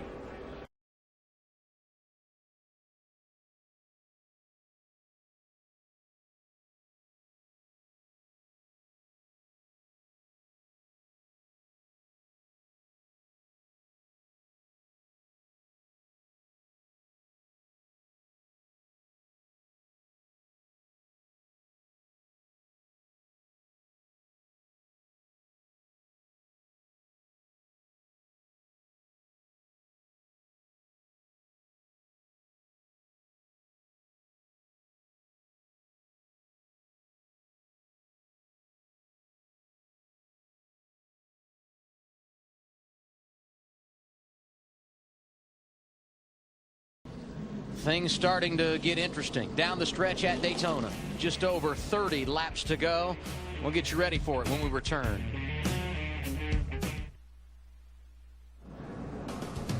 .128 of 160 laps complete in the Coke Zero 400 at Daytona, powered by Coca-Cola.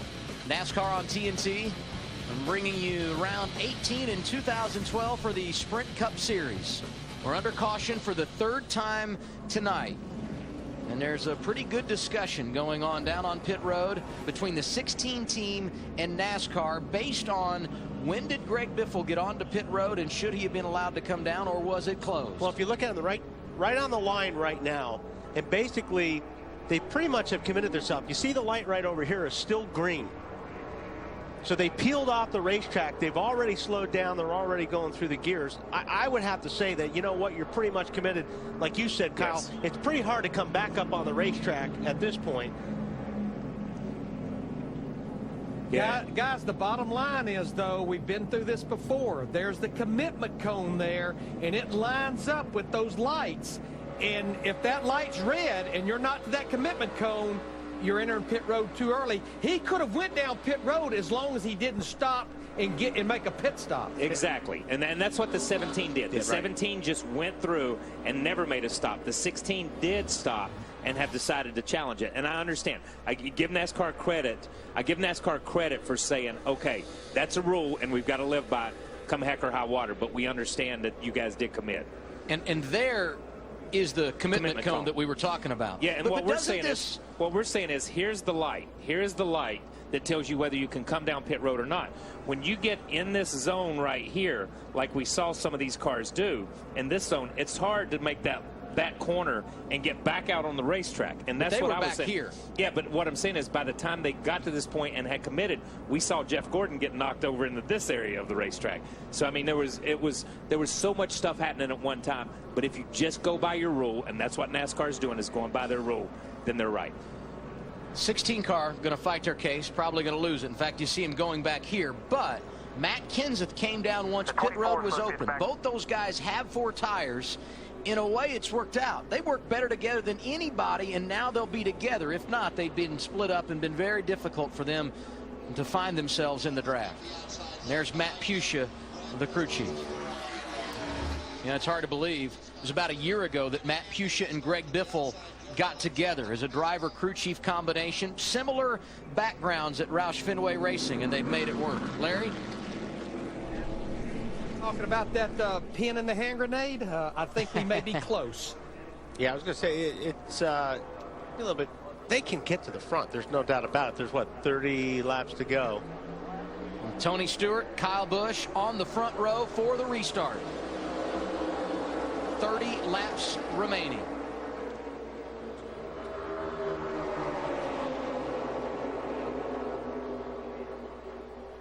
How about Brad Keselowski? Those problems earlier on pit road with damage, running in the top 5.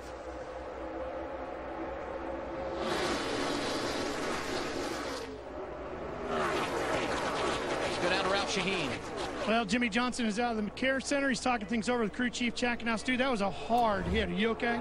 Yeah, it wasn't too bad. I mean, my angle at the wall was pretty forgiving, to be honest with you. So I prepared for the worst. I'm sure the in-car had a nice, cool shot of me buckling down, ready for impact, but wasn't all that bad. You know, the car, unfortunately, is destroyed. But, you know, we're just not having the best of luck on these plate tracks. It's unfortunate. Is that all about getting to pit road? Yeah, that was. I'd waved coming down the back straightaway and through 3 and 4, motioning that I was coming to pit road. As soon as I checked up to hit the brakes, somebody got me from behind, and around I went.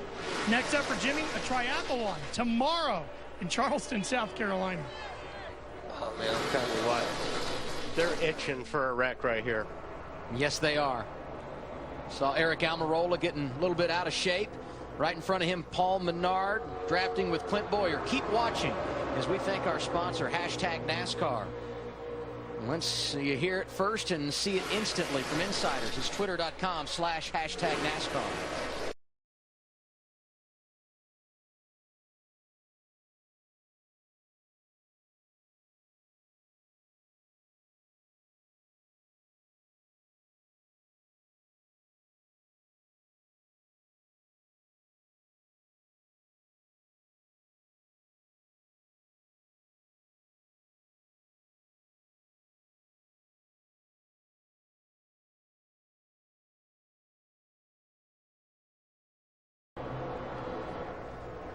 Tell you one thing, that 14 car, you're not going to see him get a foot off that yellow line for the rest of the race. Tony Stewart qualified second yesterday. His time was disallowed. He had to start 42nd. He's been very patient tonight. And here we are, closing on the end, and the man who has won this race 3 of the last 7 years, dragging him around. And he's got a good car. We saw that when he was pushing his way up through the front. Yeah, we saw him running behind Dale Jr. And they were good. They were good together. They could maintain on the outside, and you just knew if the 88 of Dale Jr. or Tony got to that inside and were anywhere near the front, they were going to be tough to get around. On board with Dale Jr., that's Paul Menard popping him from behind as Ryan Newman tries to make some gains in the outside lane. Yeah, this is kind of interesting because we're on board with Dale Jr. We've got Tony leading the thing. Then we got 2 Gibbs cars, and then you've got 2 Hendrick cars. This is the frustrating part of the race because you can't go anywhere. Can't go anywhere. You know, if you came out in the top 5 or 6 after the pit stops, you're in good shape. But if you're in the back, you can't go anywhere. You can't go anywhere. And these top 5 or 6, just like we saw in the last run, they don't want to go anywhere. They just want to be able to bide their time and maintain there. How about the RCR bunch tonight, Larry? Well, I think they know the clock is ticking. When they dropped the green flag on this race, Paul Menard, Kevin Harvick, Jeff Burton dropped to the back. And remember, they got trapped a lap down on that first caution when it came out at lap 81, and they took the wave around. And here they are now running 7th, 12th, and 17th. I think they know the end is near. And it's hard to believe, Larry, but there's not a Roush Fenway car inside the top 10 at this stage. TNT's wide open coverage brought to you in part by #NASCAR on Twitter.com.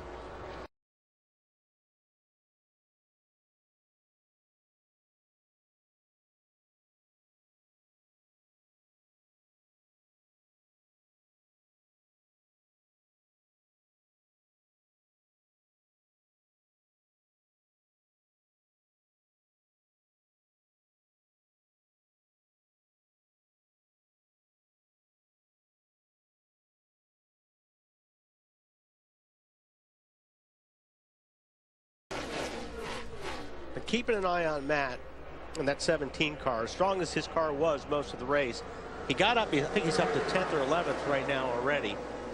But it's going to be interesting to see if he can get back to the front without Biffle. And Biffle, by the way, is scored in the 17th position. They got split up on a cycle of stops under caution a little bit ago. And outside of that, they have absolutely dominated this race tonight. Let's get a thought from all of our pit reporters as we go down the stretch. We start with Marty Snyder. Adam Tony Stewart, so impressive tonight. He's been working that high line for most of the evening. Finally where he wants to be, on the bottom, and I agree with Wally. I don't think he's going to come off that yellow line for the rest of the night. For the first time all evening long, they made a chassis adjustment to this 14 on the last stop. Stewart said, I'm a little too loose coming off the corners. If you can help me there, it would be great. And he went down half around on the track bar, Ralph. Well, Kyle Busch is another one of those bottom feeders hanging on that yellow line. He has had a great night in that number 18. No problems with the car outside of that radio issue at the very beginning of the night. They put right side tires on this last pit stop. The only other thing, he asked the crew to take a look at the right front tire. It's good, Chris. He's hammered down. Ralph, Casey Kane sitting 4th right now. He had a wild first half of this race. He had that contact early on in pit lane, right damage to the right front fender, and then that car overheating. They had to add water to it. But in the second half of this race, he said he's having a much easier time maintaining the temperature in the 5, and it is running strong. Matt? Clint Boyer in the 15 car. No sleeper when it comes to restrictor plate racing. 2 wins in the last plate races. Now, before the last restart, he told Ty Norris, his spotter, be concise, be clear, and be quick. And then once the restart took place, Larry Mack, he told Ty Norris, keep me in whatever the longest lane is on the outside. I know we're going to see 3 wide racing develop. You know, the driver I've been watching, he's right there in the middle of that one car, Jamie McMurray. Started back in the 26th position. He has been in the top 10 all night long, has 2 wins here at Daytona. This is one of the first races, though, at a restrictor plate track that I think McMurray has elected to run at the front most of the night. Remember I said about 16, 17? Yeah. Disregard that. Disregard that. Because here they come again. Here they come, and I mean, they have come fast. I mean, the 17 worked into a position by himself and just was there, and as soon as he saw the 16 coming, jumps out, makes it 3 wide. And these are the only 2 guys, let's reiterate this, the only 2 guys that have come from back in the pack and made that outside lane work. And it's kind of the middle lane. The middle lane. Now yes. they're really on the outside lane, so they got a lot further to go to get to the front. And it's going to be interesting to see, can they get this thing all the way to the front this time? Because we've seen them do it before, just when it was 2 lanes wide. But they are having to go a little bit extra around there because the 15 of Boyer and those guys have them hung out there. Oh, boy. And give a nod to their spotters, who no doubt have had a lot of communication going on to make sure they could hook up once again in the draft, Marty. Now watch him get a shot right here. Biffle was right on the bumper. Now, he can do this for a while, and then he's going to have to back off because of the temperatures, and we're going to be talking about temperatures a lot more, but he is laying on them right now. Now they're in position because they've cleared that 15 car. Once they cleared that 15 car, now they're back to 2 wide, and we've seen them be able to do this. Wow. You see, yeah, that was a little bit close right there. Now he's got to wait on the 16 car and let the 16 car get back to him, but they've created 2 lines now and eliminated that 3rd outside line for them. Greg Biffle right with him, Marty. It's kind of ho-hum when you're riding up front, but it's exciting when you're cutting through the field like these 2 guys. They're literally cheering inside their pit box. Biffle just came on the radio. He said, "We're coming back, baby. We're coming back." This has got to be fun. I mean, you don't want to drop to the back and have to earn it the way they have, but once you rally back to the point, man, it must be satisfying. Marty, Larry, this is so much like what we saw in the 500. Well, if you remember, it was Greg Biffle. He ended up finishing 3rd in the Daytona 500. He pushed Matt Kenseth to the win. He was scrutinized because he didn't try to win the race. He was just trying to make sure a Roush Fenway driver won the Great American Race in February. He's got to be careful, though, he's giving Matt a good shot, but he's leaving such a gap in between. You can get burned on that really quick because the 15 or somebody's going to go high on Biffle. Exactly, but here's what happened right there. That 18 car, this has been about the 3rd time we've seen it. That 18 car sees a pack coming, goes up the racetrack, takes that side draft, and separates those 2 guys. He's done it twice to that 17 and the 16 of Biffle. You can continue to watch the rally as we thank our sponsors. Tonight's coverage brought to you by Sprint, proud sponsor of the NASCAR Sprint Cup Series.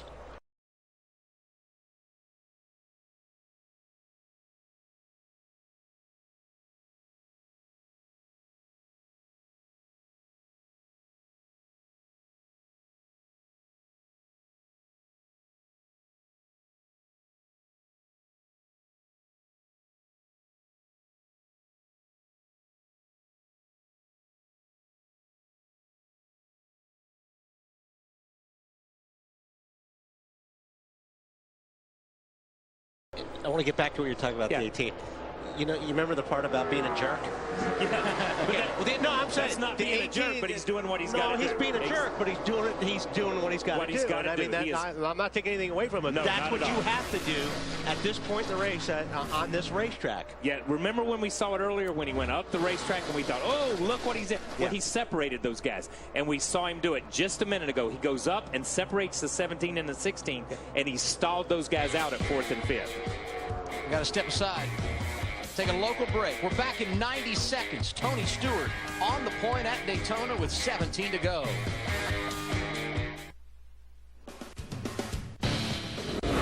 We're getting down to the end in the Coke Zero 400 at Daytona, powered by Coca-Cola. NASCAR on TNT, back at the World Center of Racing, where we are under caution for the 4th time tonight. And the reason why, Brad Keselowski having a problem while running 13th on track. Take a look. Yeah, he just gets loose right there. And that was, we saw him loose earlier in the race. Yes. And it just got worse and worse and worse. But he was really fast on the straightaway. It's like you said, Kyle, that right rear being down. But that's what happened. He just turns, and when he turns to the left, it just turns out from under him right there. Good job of everybody else kind of avoiding. Look at that thing get up in the air a little bit, where it catches in that right rear quarter panel. Is so messed up. That thing does not have any side force in the rear. As you see that quarter panel, the way that thing's caved in, it's a totally different aero car than what he's driven all week long. And when it's like that here, it's pretty terrifying. Pretty terrible. Look how far that bumper's driven in and how far. Yeah. Look at that thing just lift up right there. But how good has that team done tonight based on the difficulties they had early? Yeah, what this team has done, the crash on pit road, that part of it, they've done a great job to get that car back in that position. And look, all he's done right here.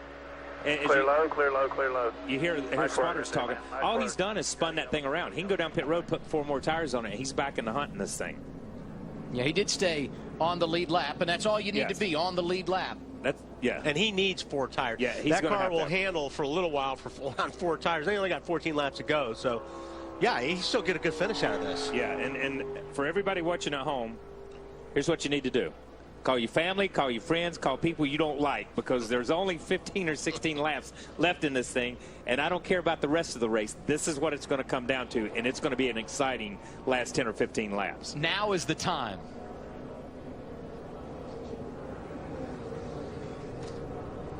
Learn more about the Toyota Tundra, the truck that's changing it all, at toyota.com/Tundra.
Down now to 14 laps remaining. It'll be 13 when they come this time by.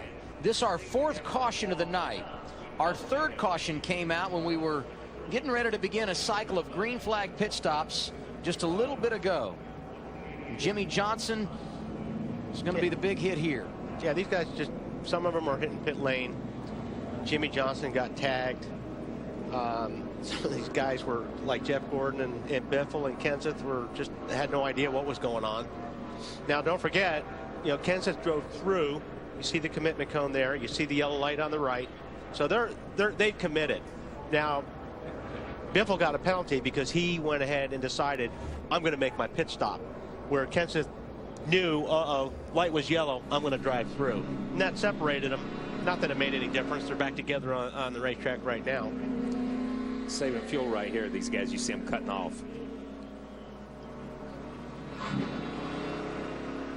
What do you see here, Larry? Well, guys, we started talking about it in the countdown to green. We've talked about it a lot. We've heard drivers talking about it. And it's watching the water temperature, the water pressure, the oil temperature. I have to say, probably shortly after we go back racing, there's no more worrying about gauges. There's no more worried about water spitting out at the base of the right side windshield. We've not seen a lot of pushing, but I think we're going to see a lot of pushing and shoving here in these last 12 laps. Yeah, I think you're going to see a lot of water pushing out of these cars, too. So we're going to go back green as we have cleaned up our 4th caution of the night. Restarting on the front row, Tony Stewart, the race leader, Denny Hamlin beside him. In row 2, Kyle Busch and Casey Kane, another driver that's rallied from adversity tonight. Dale Earnhardt Jr. 5th. He's on row 3 with Ryan Newman. And row 4, 2 guys have been getting it done all night long. Roush Fenway teammates Matt Kenseth and Greg Biffle. When the green goes back in the air, we will have 12 laps remaining, barring an overtime session. But that's certainly not out of the question tonight. If you just tuned in, your timing's great, because we're about to decide what happens in the 400-miler at Daytona. I suspect they're going to go 3 wide pretty quick here.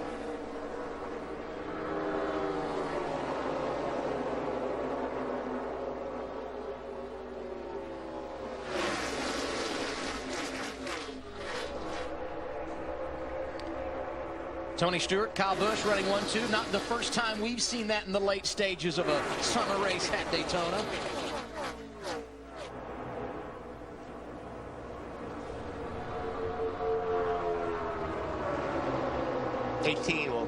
he'll make something happen here pretty quick. Yes, he will. He's not one for patience. Biffle and Kinza still running side by side, 4 rows deep. They're not out of line and working together yet. They're just in a place where it's going to be hard for them to get hooked back together here with 10 or 11 laps to go, unless something big happens and the 16th, and you see Matt's moving up.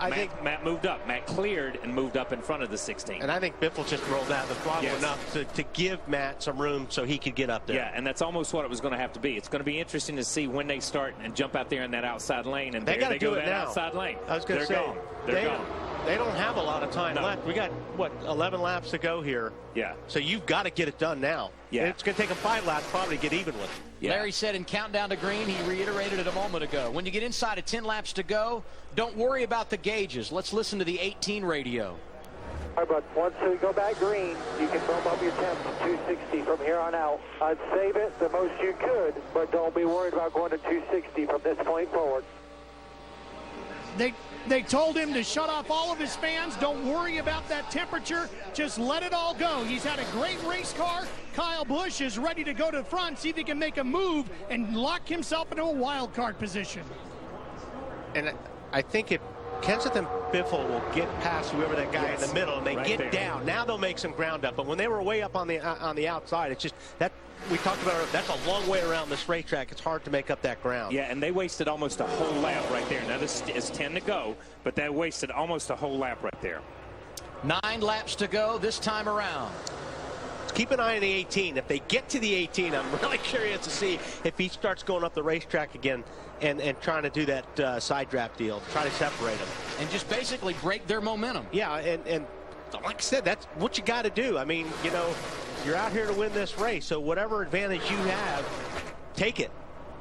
If you're going to be successful at plate race, you got to multitask. Look at that. Here they come again. That is big time power.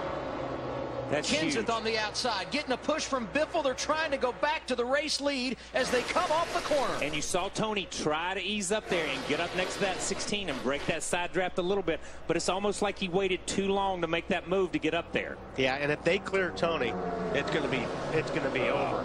That was a good move by Tony. Wow, who was that? Denny Hamlin out of shape.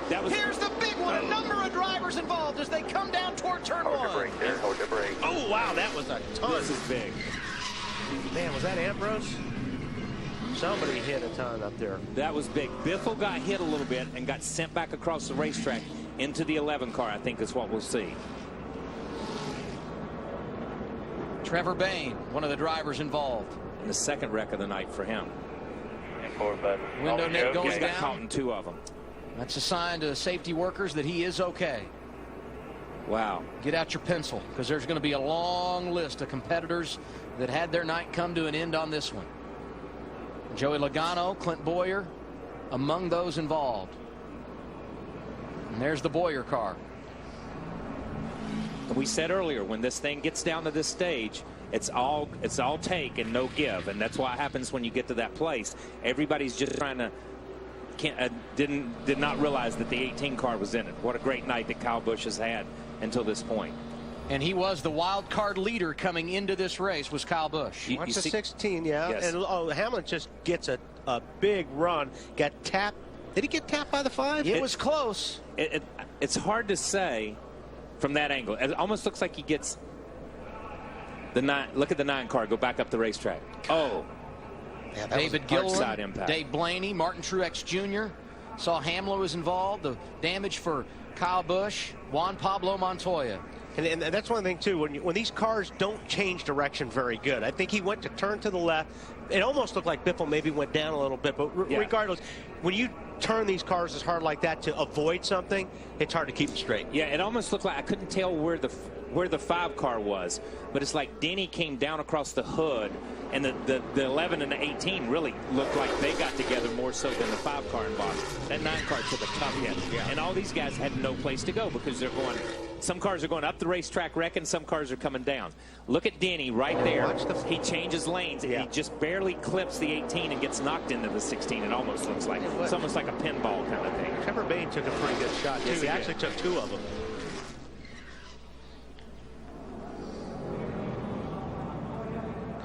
Casey Mears is another name that was involved that I don't think we've mentioned yet. You know, it almost looked like the 11 had such a run on the 16. He came up on him so fast, he went to turn left, and when he turned left, that's when he lost control of it. Yeah, watch what kind right of run he here. has. Watch the 11. You don't see the 5 car, so the 11. See, they hook right there. Yeah, that was a great angle. Yeah, that was the angle that told the story. Casey had nothing to do with that. It says 11 changed lanes. The 18 was there, and they just barely hooked. Here, see you slided. And Denny had a run. Denny had a run. He was coming. Paul Menard also with big-time damage. You see him there. The other RCR drivers, Kevin Harvick and Jeff Burton, got through unscathed. Real Coke taste and 0 calories, plus today's wide-open race coverage. Coke Zero is your ticket to enjoy everything about race day.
Coke Zero is giving fans at home a chance to enjoy everything on every lap in tonight's race that ends in 0. For your chance to win on a Coke Zero lap, text TASTE to 26739 or visit CokeZeroLap.com. 24 cars involved in accidents here tonight, 5 different cautions, 14 machines involved in this, our most recent accident. Talked about the hard hit for Trevor Bayne. Let's go on board with the 21. And watch the headrest do its job. Outside of 3. Outside of 3. Easy. Come on down. Come on down. I'm going to take another one here. Those headrests are so great. Yeah. I mean, they really are.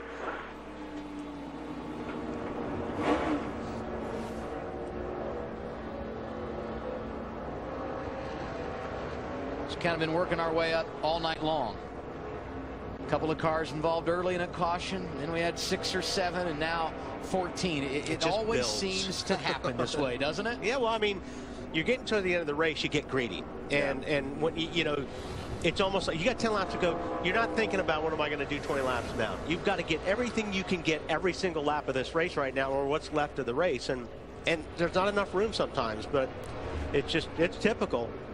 And so much of being successful is about anticipation, not just knowing what you're going to do, but trying to figure out what all the guys around you are thinking as well. Well, again, you have to. There's nothing you really can't think about it down the road. You're reacting to everything that's going on around you, and we talked about it earlier. You're just hoping that one guy doesn't make that mistake. That's going to take out you and a lot of other guys. That's what happened right there. Matt Kenseth leads this race. Tony Stewart, who started 42nd, is running in the 2nd position. Kenseth started on the pole this evening. Greg Biffle is 3rd. Casey Kane, who's had some issues tonight, finds himself in the 4th position. And Jeff Burton is 5th. His teammate Kevin Harvick is 7th. They played a little bit of a different strategy tonight. As soon as the green flag went in the air, they dropped to the back. A little bit of a different pit cycle for those RCR cars, but they avoid the big one, and now here they are in position. So we go 5 laps remaining.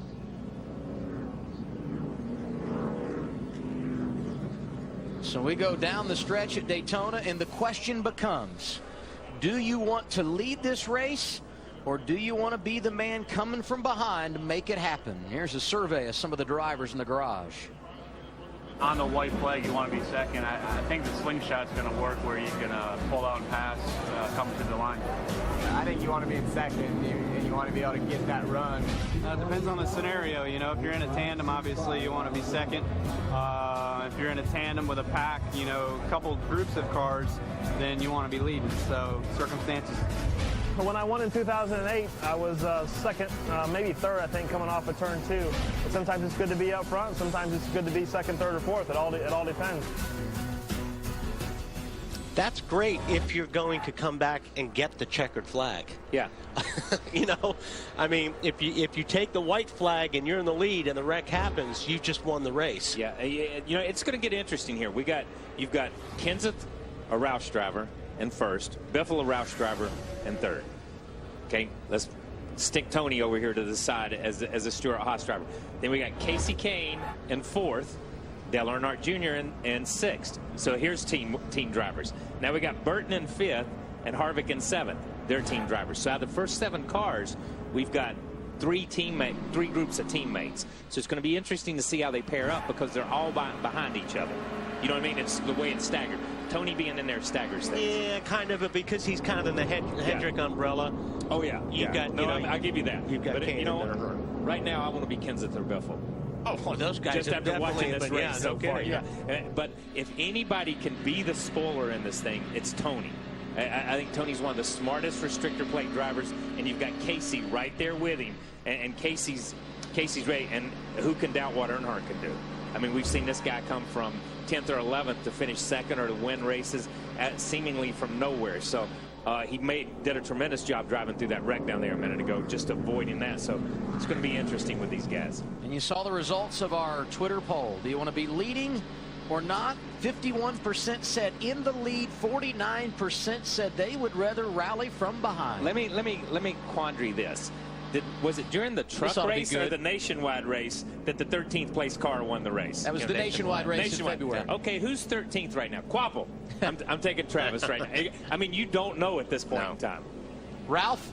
Well, Daytona's been a tough place for Juan Pablo Montoya this year. Tell me about that incident. What happened? The target shape was pretty good.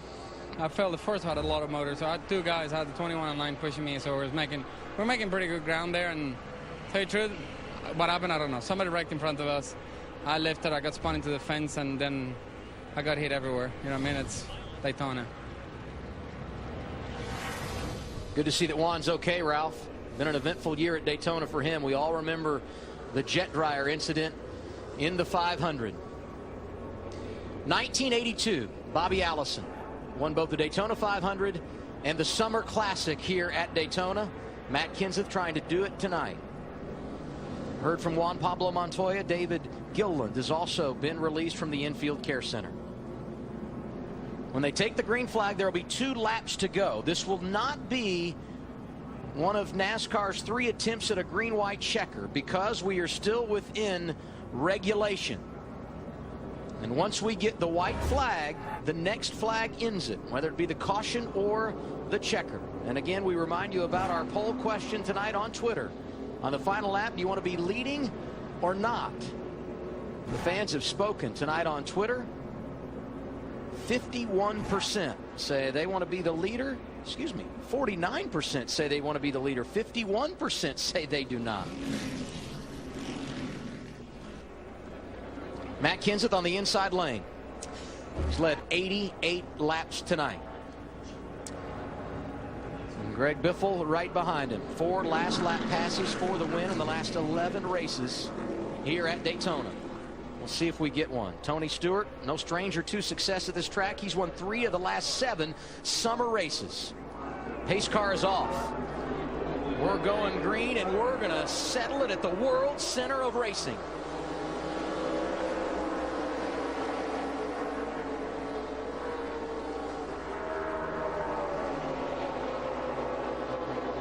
Casey Kane giving a nice push to Tony Stewart in that outside lane. This is Hendrick against Roush right here. Yes, it is. Ford and Chevy. Got the RCR guys behind him. That's Burton and Harvick hooked up right behind the Roush guys on the inside lane. Yeah, it'll be interesting to see if they drop to the outside and make it 3 wide. Yeah, and 2 to go. Nobody's looking at a single gauge in these cars. No. Man, nice run down the back straightaway on the inside for those Roush guys. And that yellow helped a lot. Yes. With the 3 laps to go. They got the temperatures down. So here's your tandem racing for everybody at home right now. This is what it was last year. Coming down through the tri-oval.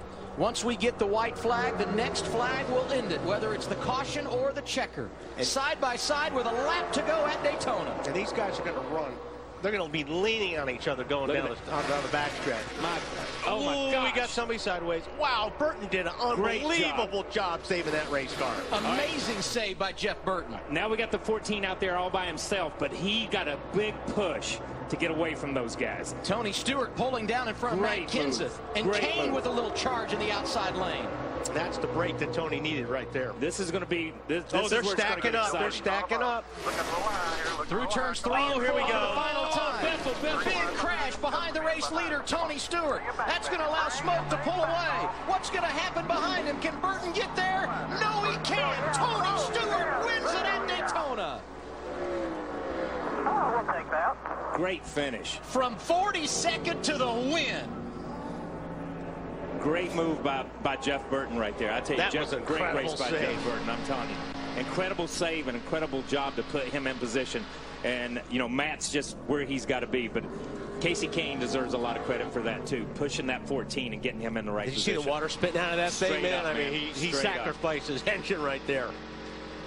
We told you in Countdown to Green, it's all going to come down to the final lap, and it did not disappoint once again. Way to drive that thing. I might figure it out one day. That's incredible. Dale Earnhardt won 34 races here. That's more than anybody when you go across all the series. Second on that list at this track, Tony Stewart. Tonight, he collects his 18th checkered flag. And it's his 4th in this race in the last 8 years. And oh, by the way, now he's got 3 wins, joining Brad Keselowski. How huge will that be when we head to the playoffs in September?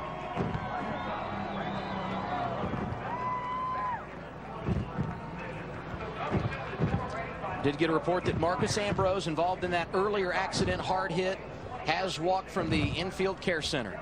And it appears that everyone that was involved in this accident coming to the checker has been able to walk away. Dale Earnhardt Jr.'s window net is down. There you see him walking across the infield. Yeah, these guys won't even probably ride in an ambulance. That's what you got to do once you wreck if you can't drive your car back.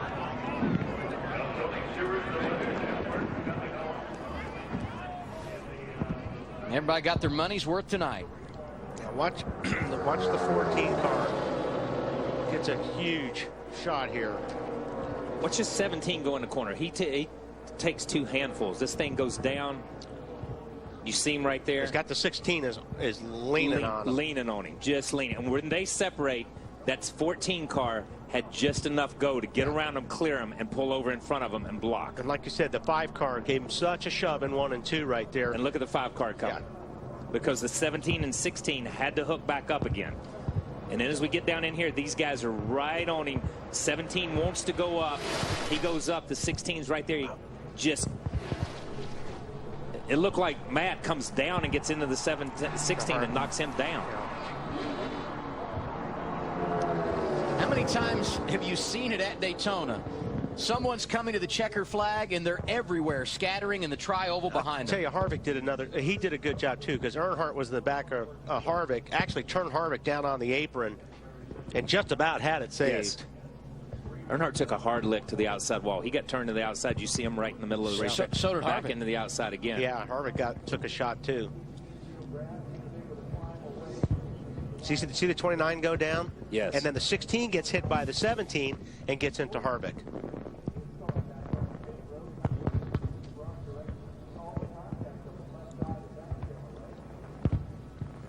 Wow. It just Was that closes Newman? up. Was that Newman on the bottom? No, that was Eric Amarola. Amarola. He was just driving along, thought he had it missed. Jamie McMurray, Kyle Busch, some of the other drivers involved. Travis Kvapil, there's Jeff Gordon driving through the grass.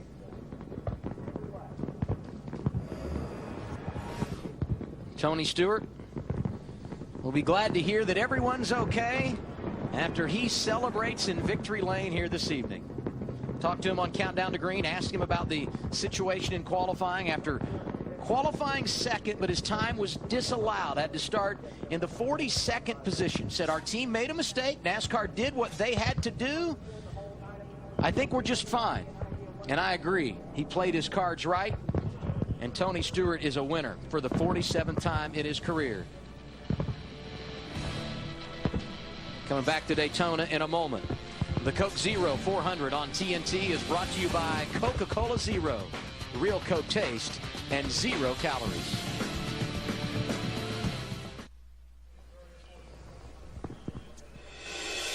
NASCAR on TNT back at Daytona International Speedway.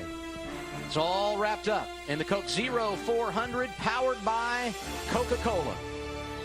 And I know it's cliched with the fireworks going off in the sky. The fireworks were on track, and now they're in victory lane to Matt Yoakum. Back in the season opening Budweiser shootout. Tony Stewart lost a heartbreaker at the finish to Kyle Busch.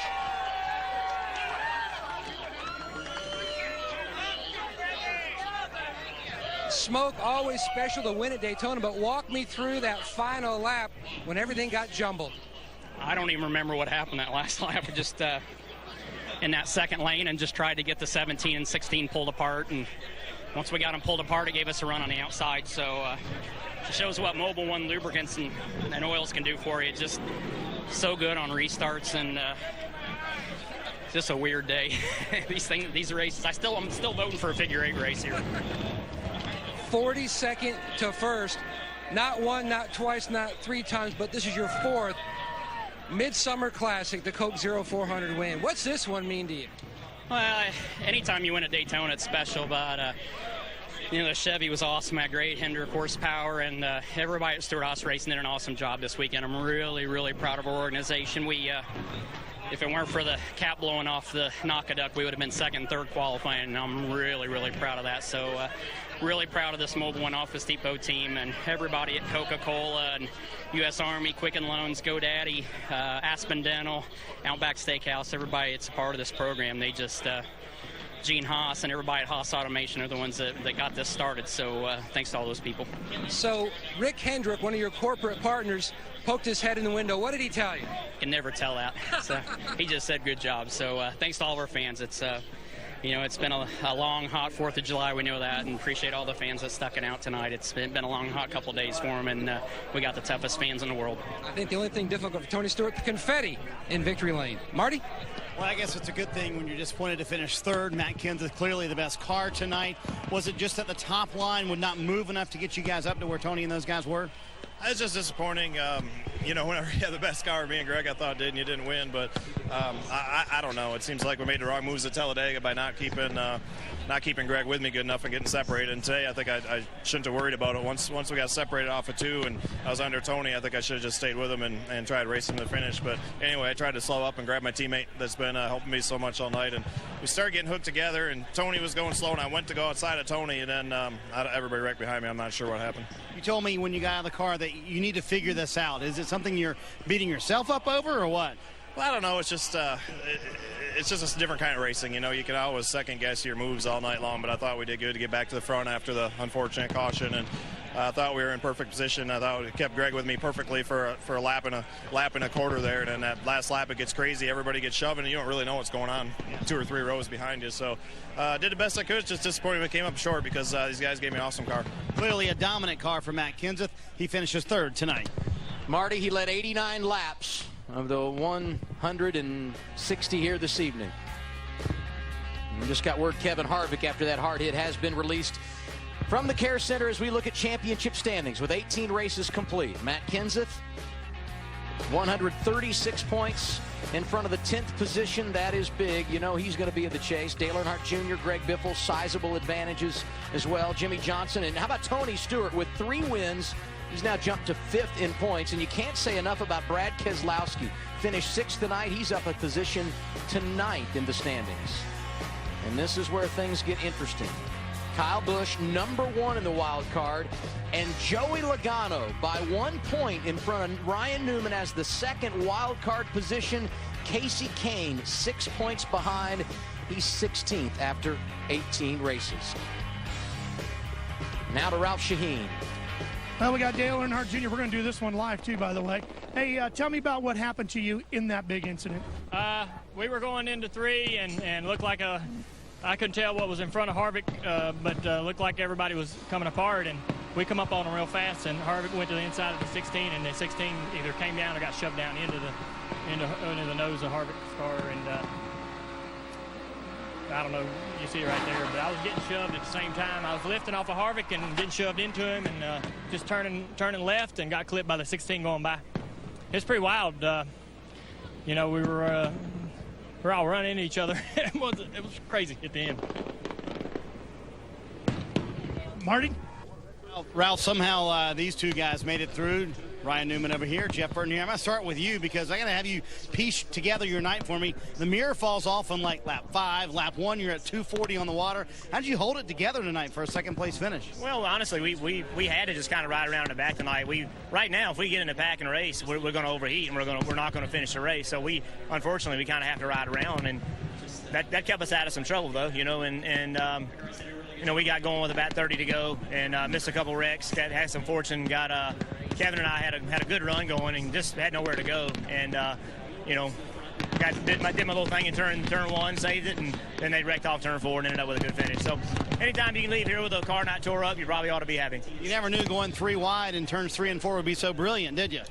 Not by yourself. Good move. I was by myself. I didn't know that was a good thing to do, but they had all got to slow down enough where I didn't have a lot of choice. I had to go somewhere. All right, man. Congratulations. Nice run for you. How did you squirt through that whole thing, Newman? He led the way. You followed him, huh? Well, involuntarily, but I was on the high side and tried to go around him when he got loosened, too, and he had a heck of a save. And just a good run for our Aspendell Chevrolet. First race for them on a car. Really proud to have them as part of Stuart Haas and myself. And a top 5 is what our team needed, man. I think we were about 15th or 16th going into turn 3 and then come off of turn 4 and be 5th at the start-finish line. And congratulations to Tony and those guys. They did an awesome job. I was going to ask you, momentum-wise, how critical was this for the 39 team? Well, it was big for us, especially with the stretch coming up with Loudon, which is a place that, you know, us and Stuart Haas have done an awesome job at in the past. We look forward to going to there. But the stretch going into Indy and then obviously the chase, that's important. Well, we might have lost a playoff berth tonight, but we're still in plenty of contention there with the 20 car right now. Walk me through what happened on pit road with the 24 and all that went on earlier in the race. Basically, over the way I saw the 24 just didn't leave us any room. I watched him in the mirror coming off. He was way behind us,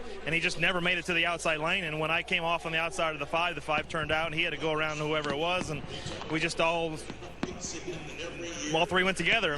We came together, and I got the rough end of the deal, it looked like, because I spun around and hit the 2 car, but luckily we didn't hit anybody. All the guys stayed safe, and that was important. That's the last thing I want to see is anybody get hit on pit road, but I don't mind bumping into guys on the racetrack, but hitting anybody on pit road is not cool. I can't imagine how scary that is as a driver to be going backwards towards a car with guys around it. That's one part of it. The other part is I know a lot of those guys that came from there, and a lot of those guys have been good friends to me, so that's something I didn't want to see, but fortunately everybody was safe, and we'll go on. I mean, it was a racing accident on pit road. Fortunately, we're running 45 instead of 155. Congratulations on a great run. Ralph?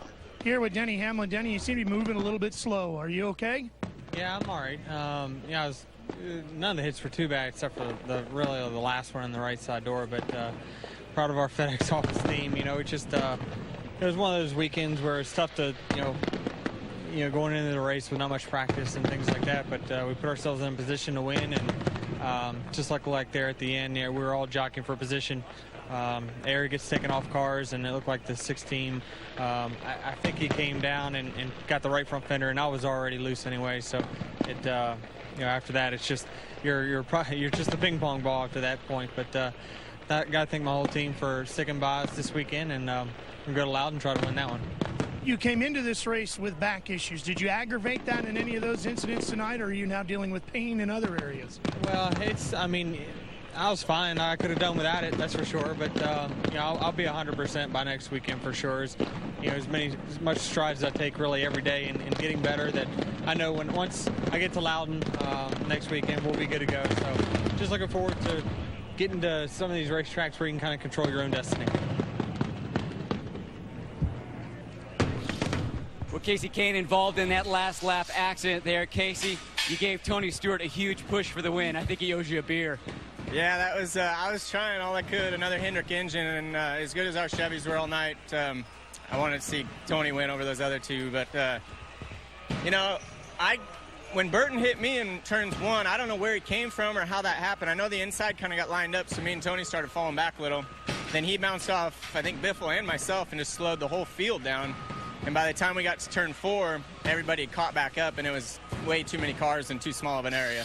You got damage on the right front in pit lane. You were fighting with an overheating car all night. You guys really charged back. Yeah, we did. I don't know about pit lane. I gave Ryan room, and then I guess there was a car outside of him, so Ryan turned to the left or something, but I haven't seen it.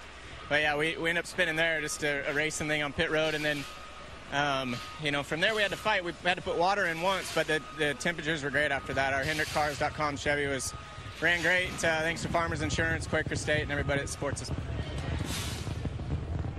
Tony Stewart at the top of the scoreboard has won for the 3rd time in 2012 as the fireworks continue to go off here at Daytona. Amazing day for Team Penske. At 6 o'clock this afternoon here at the track, the announcement came from Steve O'Donnell that A.J. Allmendinger, driver of the 22, been suspended indefinitely by NASCAR for violating the sport's substance abuse policy. We thought Kenny Wallace might get in the car, but we knew all along the plan, fly in Sam Hornish Jr. from Charlotte. Sam made it, landed here at 7:25, went racing at 7:50. Not a great night on track. He finished 33rd. Here's Marty Snyder with Sam. So what you're saying is Sam didn't have much to do, Adam today? He was just hanging out? Is that what you're saying, Adam? Just another boring day. Just another boring day for Sam. What'd you do today? I don't know. Here anymore. No, exactly. Man, how did you manage everything? Let's start at the beginning. Phone call comes from who, what time, and where were you? I got a call from Mike Nelson about, 30 seconds before I was getting ready to do my second segment on the Speed Center show. And I'm like, I can't take it right now because it's a live show, and got done with that, and they wanted to do something for tomorrow.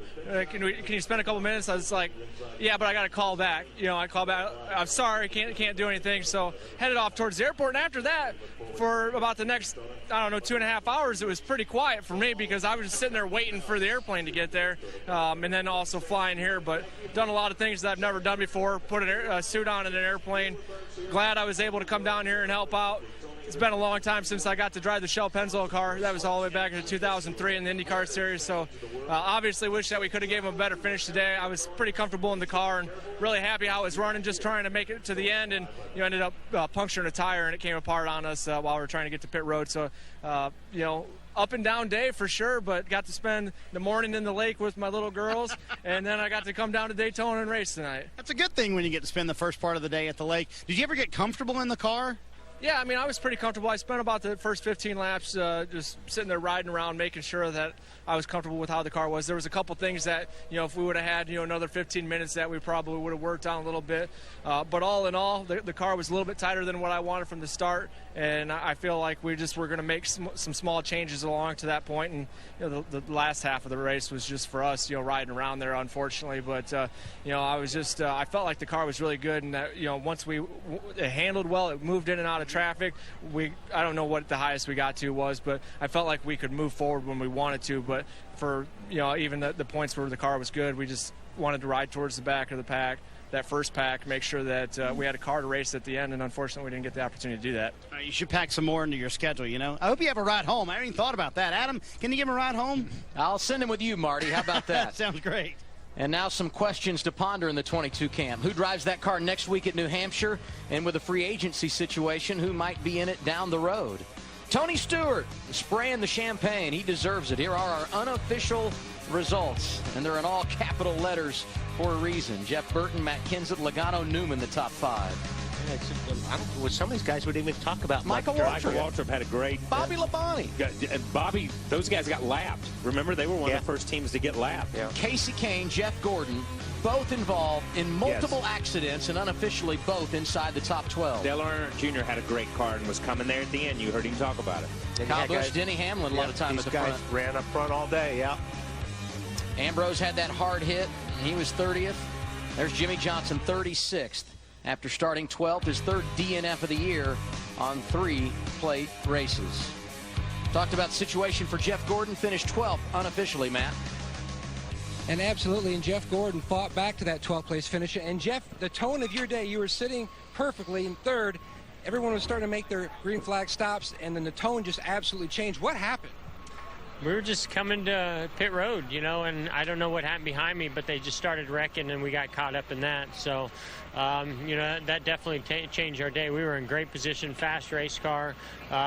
You know, pit stops are flawless, and, you know, at that point it was, you know, try to fix the damage and get track position. And the damage, they did a great job with. The car had plenty of speed, but track position, there was just no passing when you were in the back in those final laps. It was just 3 lanes wide, and you just had to wait till somebody wrecked or you know, got out of shape, and the momentum would change. So we actually had a great run coming through 3 and 4 right there, and we were going to be better than I think even 12th, even though they wrecked. We kind of got caught in that wreck too, but we had some momentum coming, so I think we could have finished 10th or 12th, but we ended up 12th. Not a bad day considering all the things that happened. Thank you, Jeff. Thank you. And Jeff Gordon, a 6-time winner at Daytona. Tony Stewart celebrating for the 4th time tonight. And for the 2nd consecutive week, a driver gets his 3rd win of the year. Larry? Yeah, Adam, we can only hope that our stock market will look like Tony Stewart's day, because what you have to remember, when qualifying was over with, he qualified up here in the 2nd position, but because of post-qualifying inspection, he started all the way back here in 42nd. Now, I think because Tony wanted to hang back, you can look all the way up here till we made our first set of green flag pit stops. Tony pretty much stayed just outside the top 25, but then right in here, especially about the time we had that first caution, he started his climb up. Now, he got kicked back just a little bit here, but you can see right here, all the way from about lap 125 on, Tony Stewart never fell out of the top 5, but the big number that changed, remember, he came in here 9th in the points because of the issues at Kentucky. He is now back up to 5th, but more importantly, Adam, with those 3 wins. Yeah, that is huge when you talk about bonus points. And, of course, Tony won this championship 1 year ago, had no bonus points, won 5 races in the chase, and now you look at the last 10 months or so, he's won 8 times. Joey Logano unofficially inside the top 5 tonight to Matt Yoakum. 2 nights of racing here at Daytona for Joey Logano, 2 top 5 finishes. But how did you make it through that entire melee at the finish? Rather be lucky than good. We had one up and down night for our Dollar General car, and I tell you what, my guys did a great job to you know, get us through all that, fix my car. We got lucky because we actually didn't get out of pit road in time and was behind the first big crash, and then that put us 11th on the last restart, and then going into 3 was just bumper cars. You know, one guy was hitting the next guy, and then, you know, we got loose, we saved it, and I saw the 16 go through my mirror, and I was like, wow, that was really close. So there's a few moments throughout my Daytona weekend that my heart stopped. So I'm lucky to get through Daytona with 2 top 5 finishes, and Monday at DollarGeneral.com, there's 10% off, so everyone go on there and check that out. Can you describe when you felt like this team really turned the corner and took a step up in performance? Yeah, for sure. You know, the beginning of the race, we weren't where we needed to be. We were too loose, and I couldn't get up there and fight and race guys real hard. And we were getting the car close, and we got in that first wreck. But all together, my team has done a really good job the last few weeks on giving me fast race cars. And Kentucky, we had a top 10 car. We just didn't get the finish we deserved. And tonight, we made up for that, basically, and you know, got luckier than probably where we should have finished. So I'll take it for sure. And you know, I think it puts us in the wild card spot right now. So that's exciting to be in the having a shot for that right now. And you know, we still got a few weeks to go, so we got to keep this going and stay strong. A shot indeed. Joey Logano going on to New Hampshire, a place where he scored his first Sprint Cup victory. Well, Carl Edwards coming home 7th tonight, but involved in that last lap accident. Crazy wreck there, but you still got a top 10.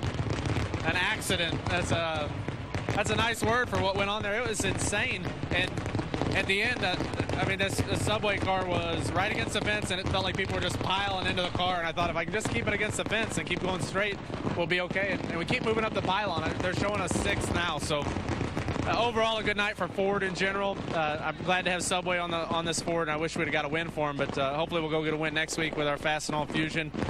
We got to march in these points, and Clint and Brad, we picked up a couple points on them. So hopefully that'll be that'll be a start to our chase run. And Carl Edwards certainly didn't do anything to hurt himself tonight. A top 10 finish as we head to New Hampshire next week. Congratulations to Matthew S. You are an at-track winner and the Lap 0 promotion.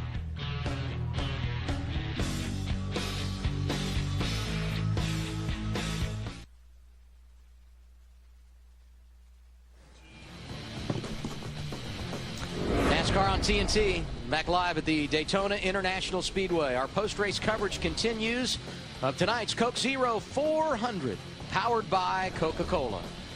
And this evening, our aerial coverage provided by Goodyear, proudly supporting our military for 100 years. Show your support for our troops at Goodyear.com. Goodyear, the official tire of NASCAR. Tony Stewart got it done tonight. It's the 47th win of his career and his third in 2012. He joins Brad Keselowski in that category. The Great Escape is all new. Tomorrow, 10/9 Central. Now get a closer look at this adventure series from TNT.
It's all for the Coke Zero 400 in Daytona in 2012. Tony Stewart is the winner. Let's look back at how it unfolded on a gorgeous evening in Central Florida. Caution-free in the first 80 laps. Sam Hornish Jr. landing. He's in for A.J. Allmendinger. His suspension announced prior to the green flag. And it was dominated early this race by the Roush Fenway organization. Greg Biffle and Matt Kenseth had it going on. Yeah, those guys were definitely strong all night. Told you about the first caution that came out at lap 80 for the aforementioned Sam Hornish Jr. Cut a tire and spun out. And when drivers came down pit road, we had more problems. As you see the damage for Sam Hornish Jr. Ryan Newman here, clipped by Jeff Gordon, gets Casey Kane in a scary moment as he hits Brad Keselowski, who's parked on pit road. On now to lap 90. Another caution. Kurt Busch trying to get aggressive into Trevor Bayne. Both Busch and Bayne finished deep in the field tonight. Great save by Denny Hamlin and Juan Pablo Montoya, who went down on the apron, and Bobby Labonte, the 2000 champion, also trying to stay out of harm's way. Lap 125, Jimmy Johnson trying to get to pit road, make a pit stop. Gets tapped from behind hard into the inside wall. Another DNF for him on a restrictor plate track.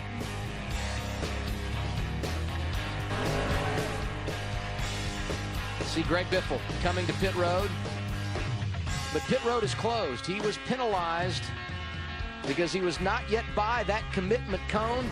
That meant he had to start when we went back green deep in the field. You see, Kenseth goes on through, avoiding penalty.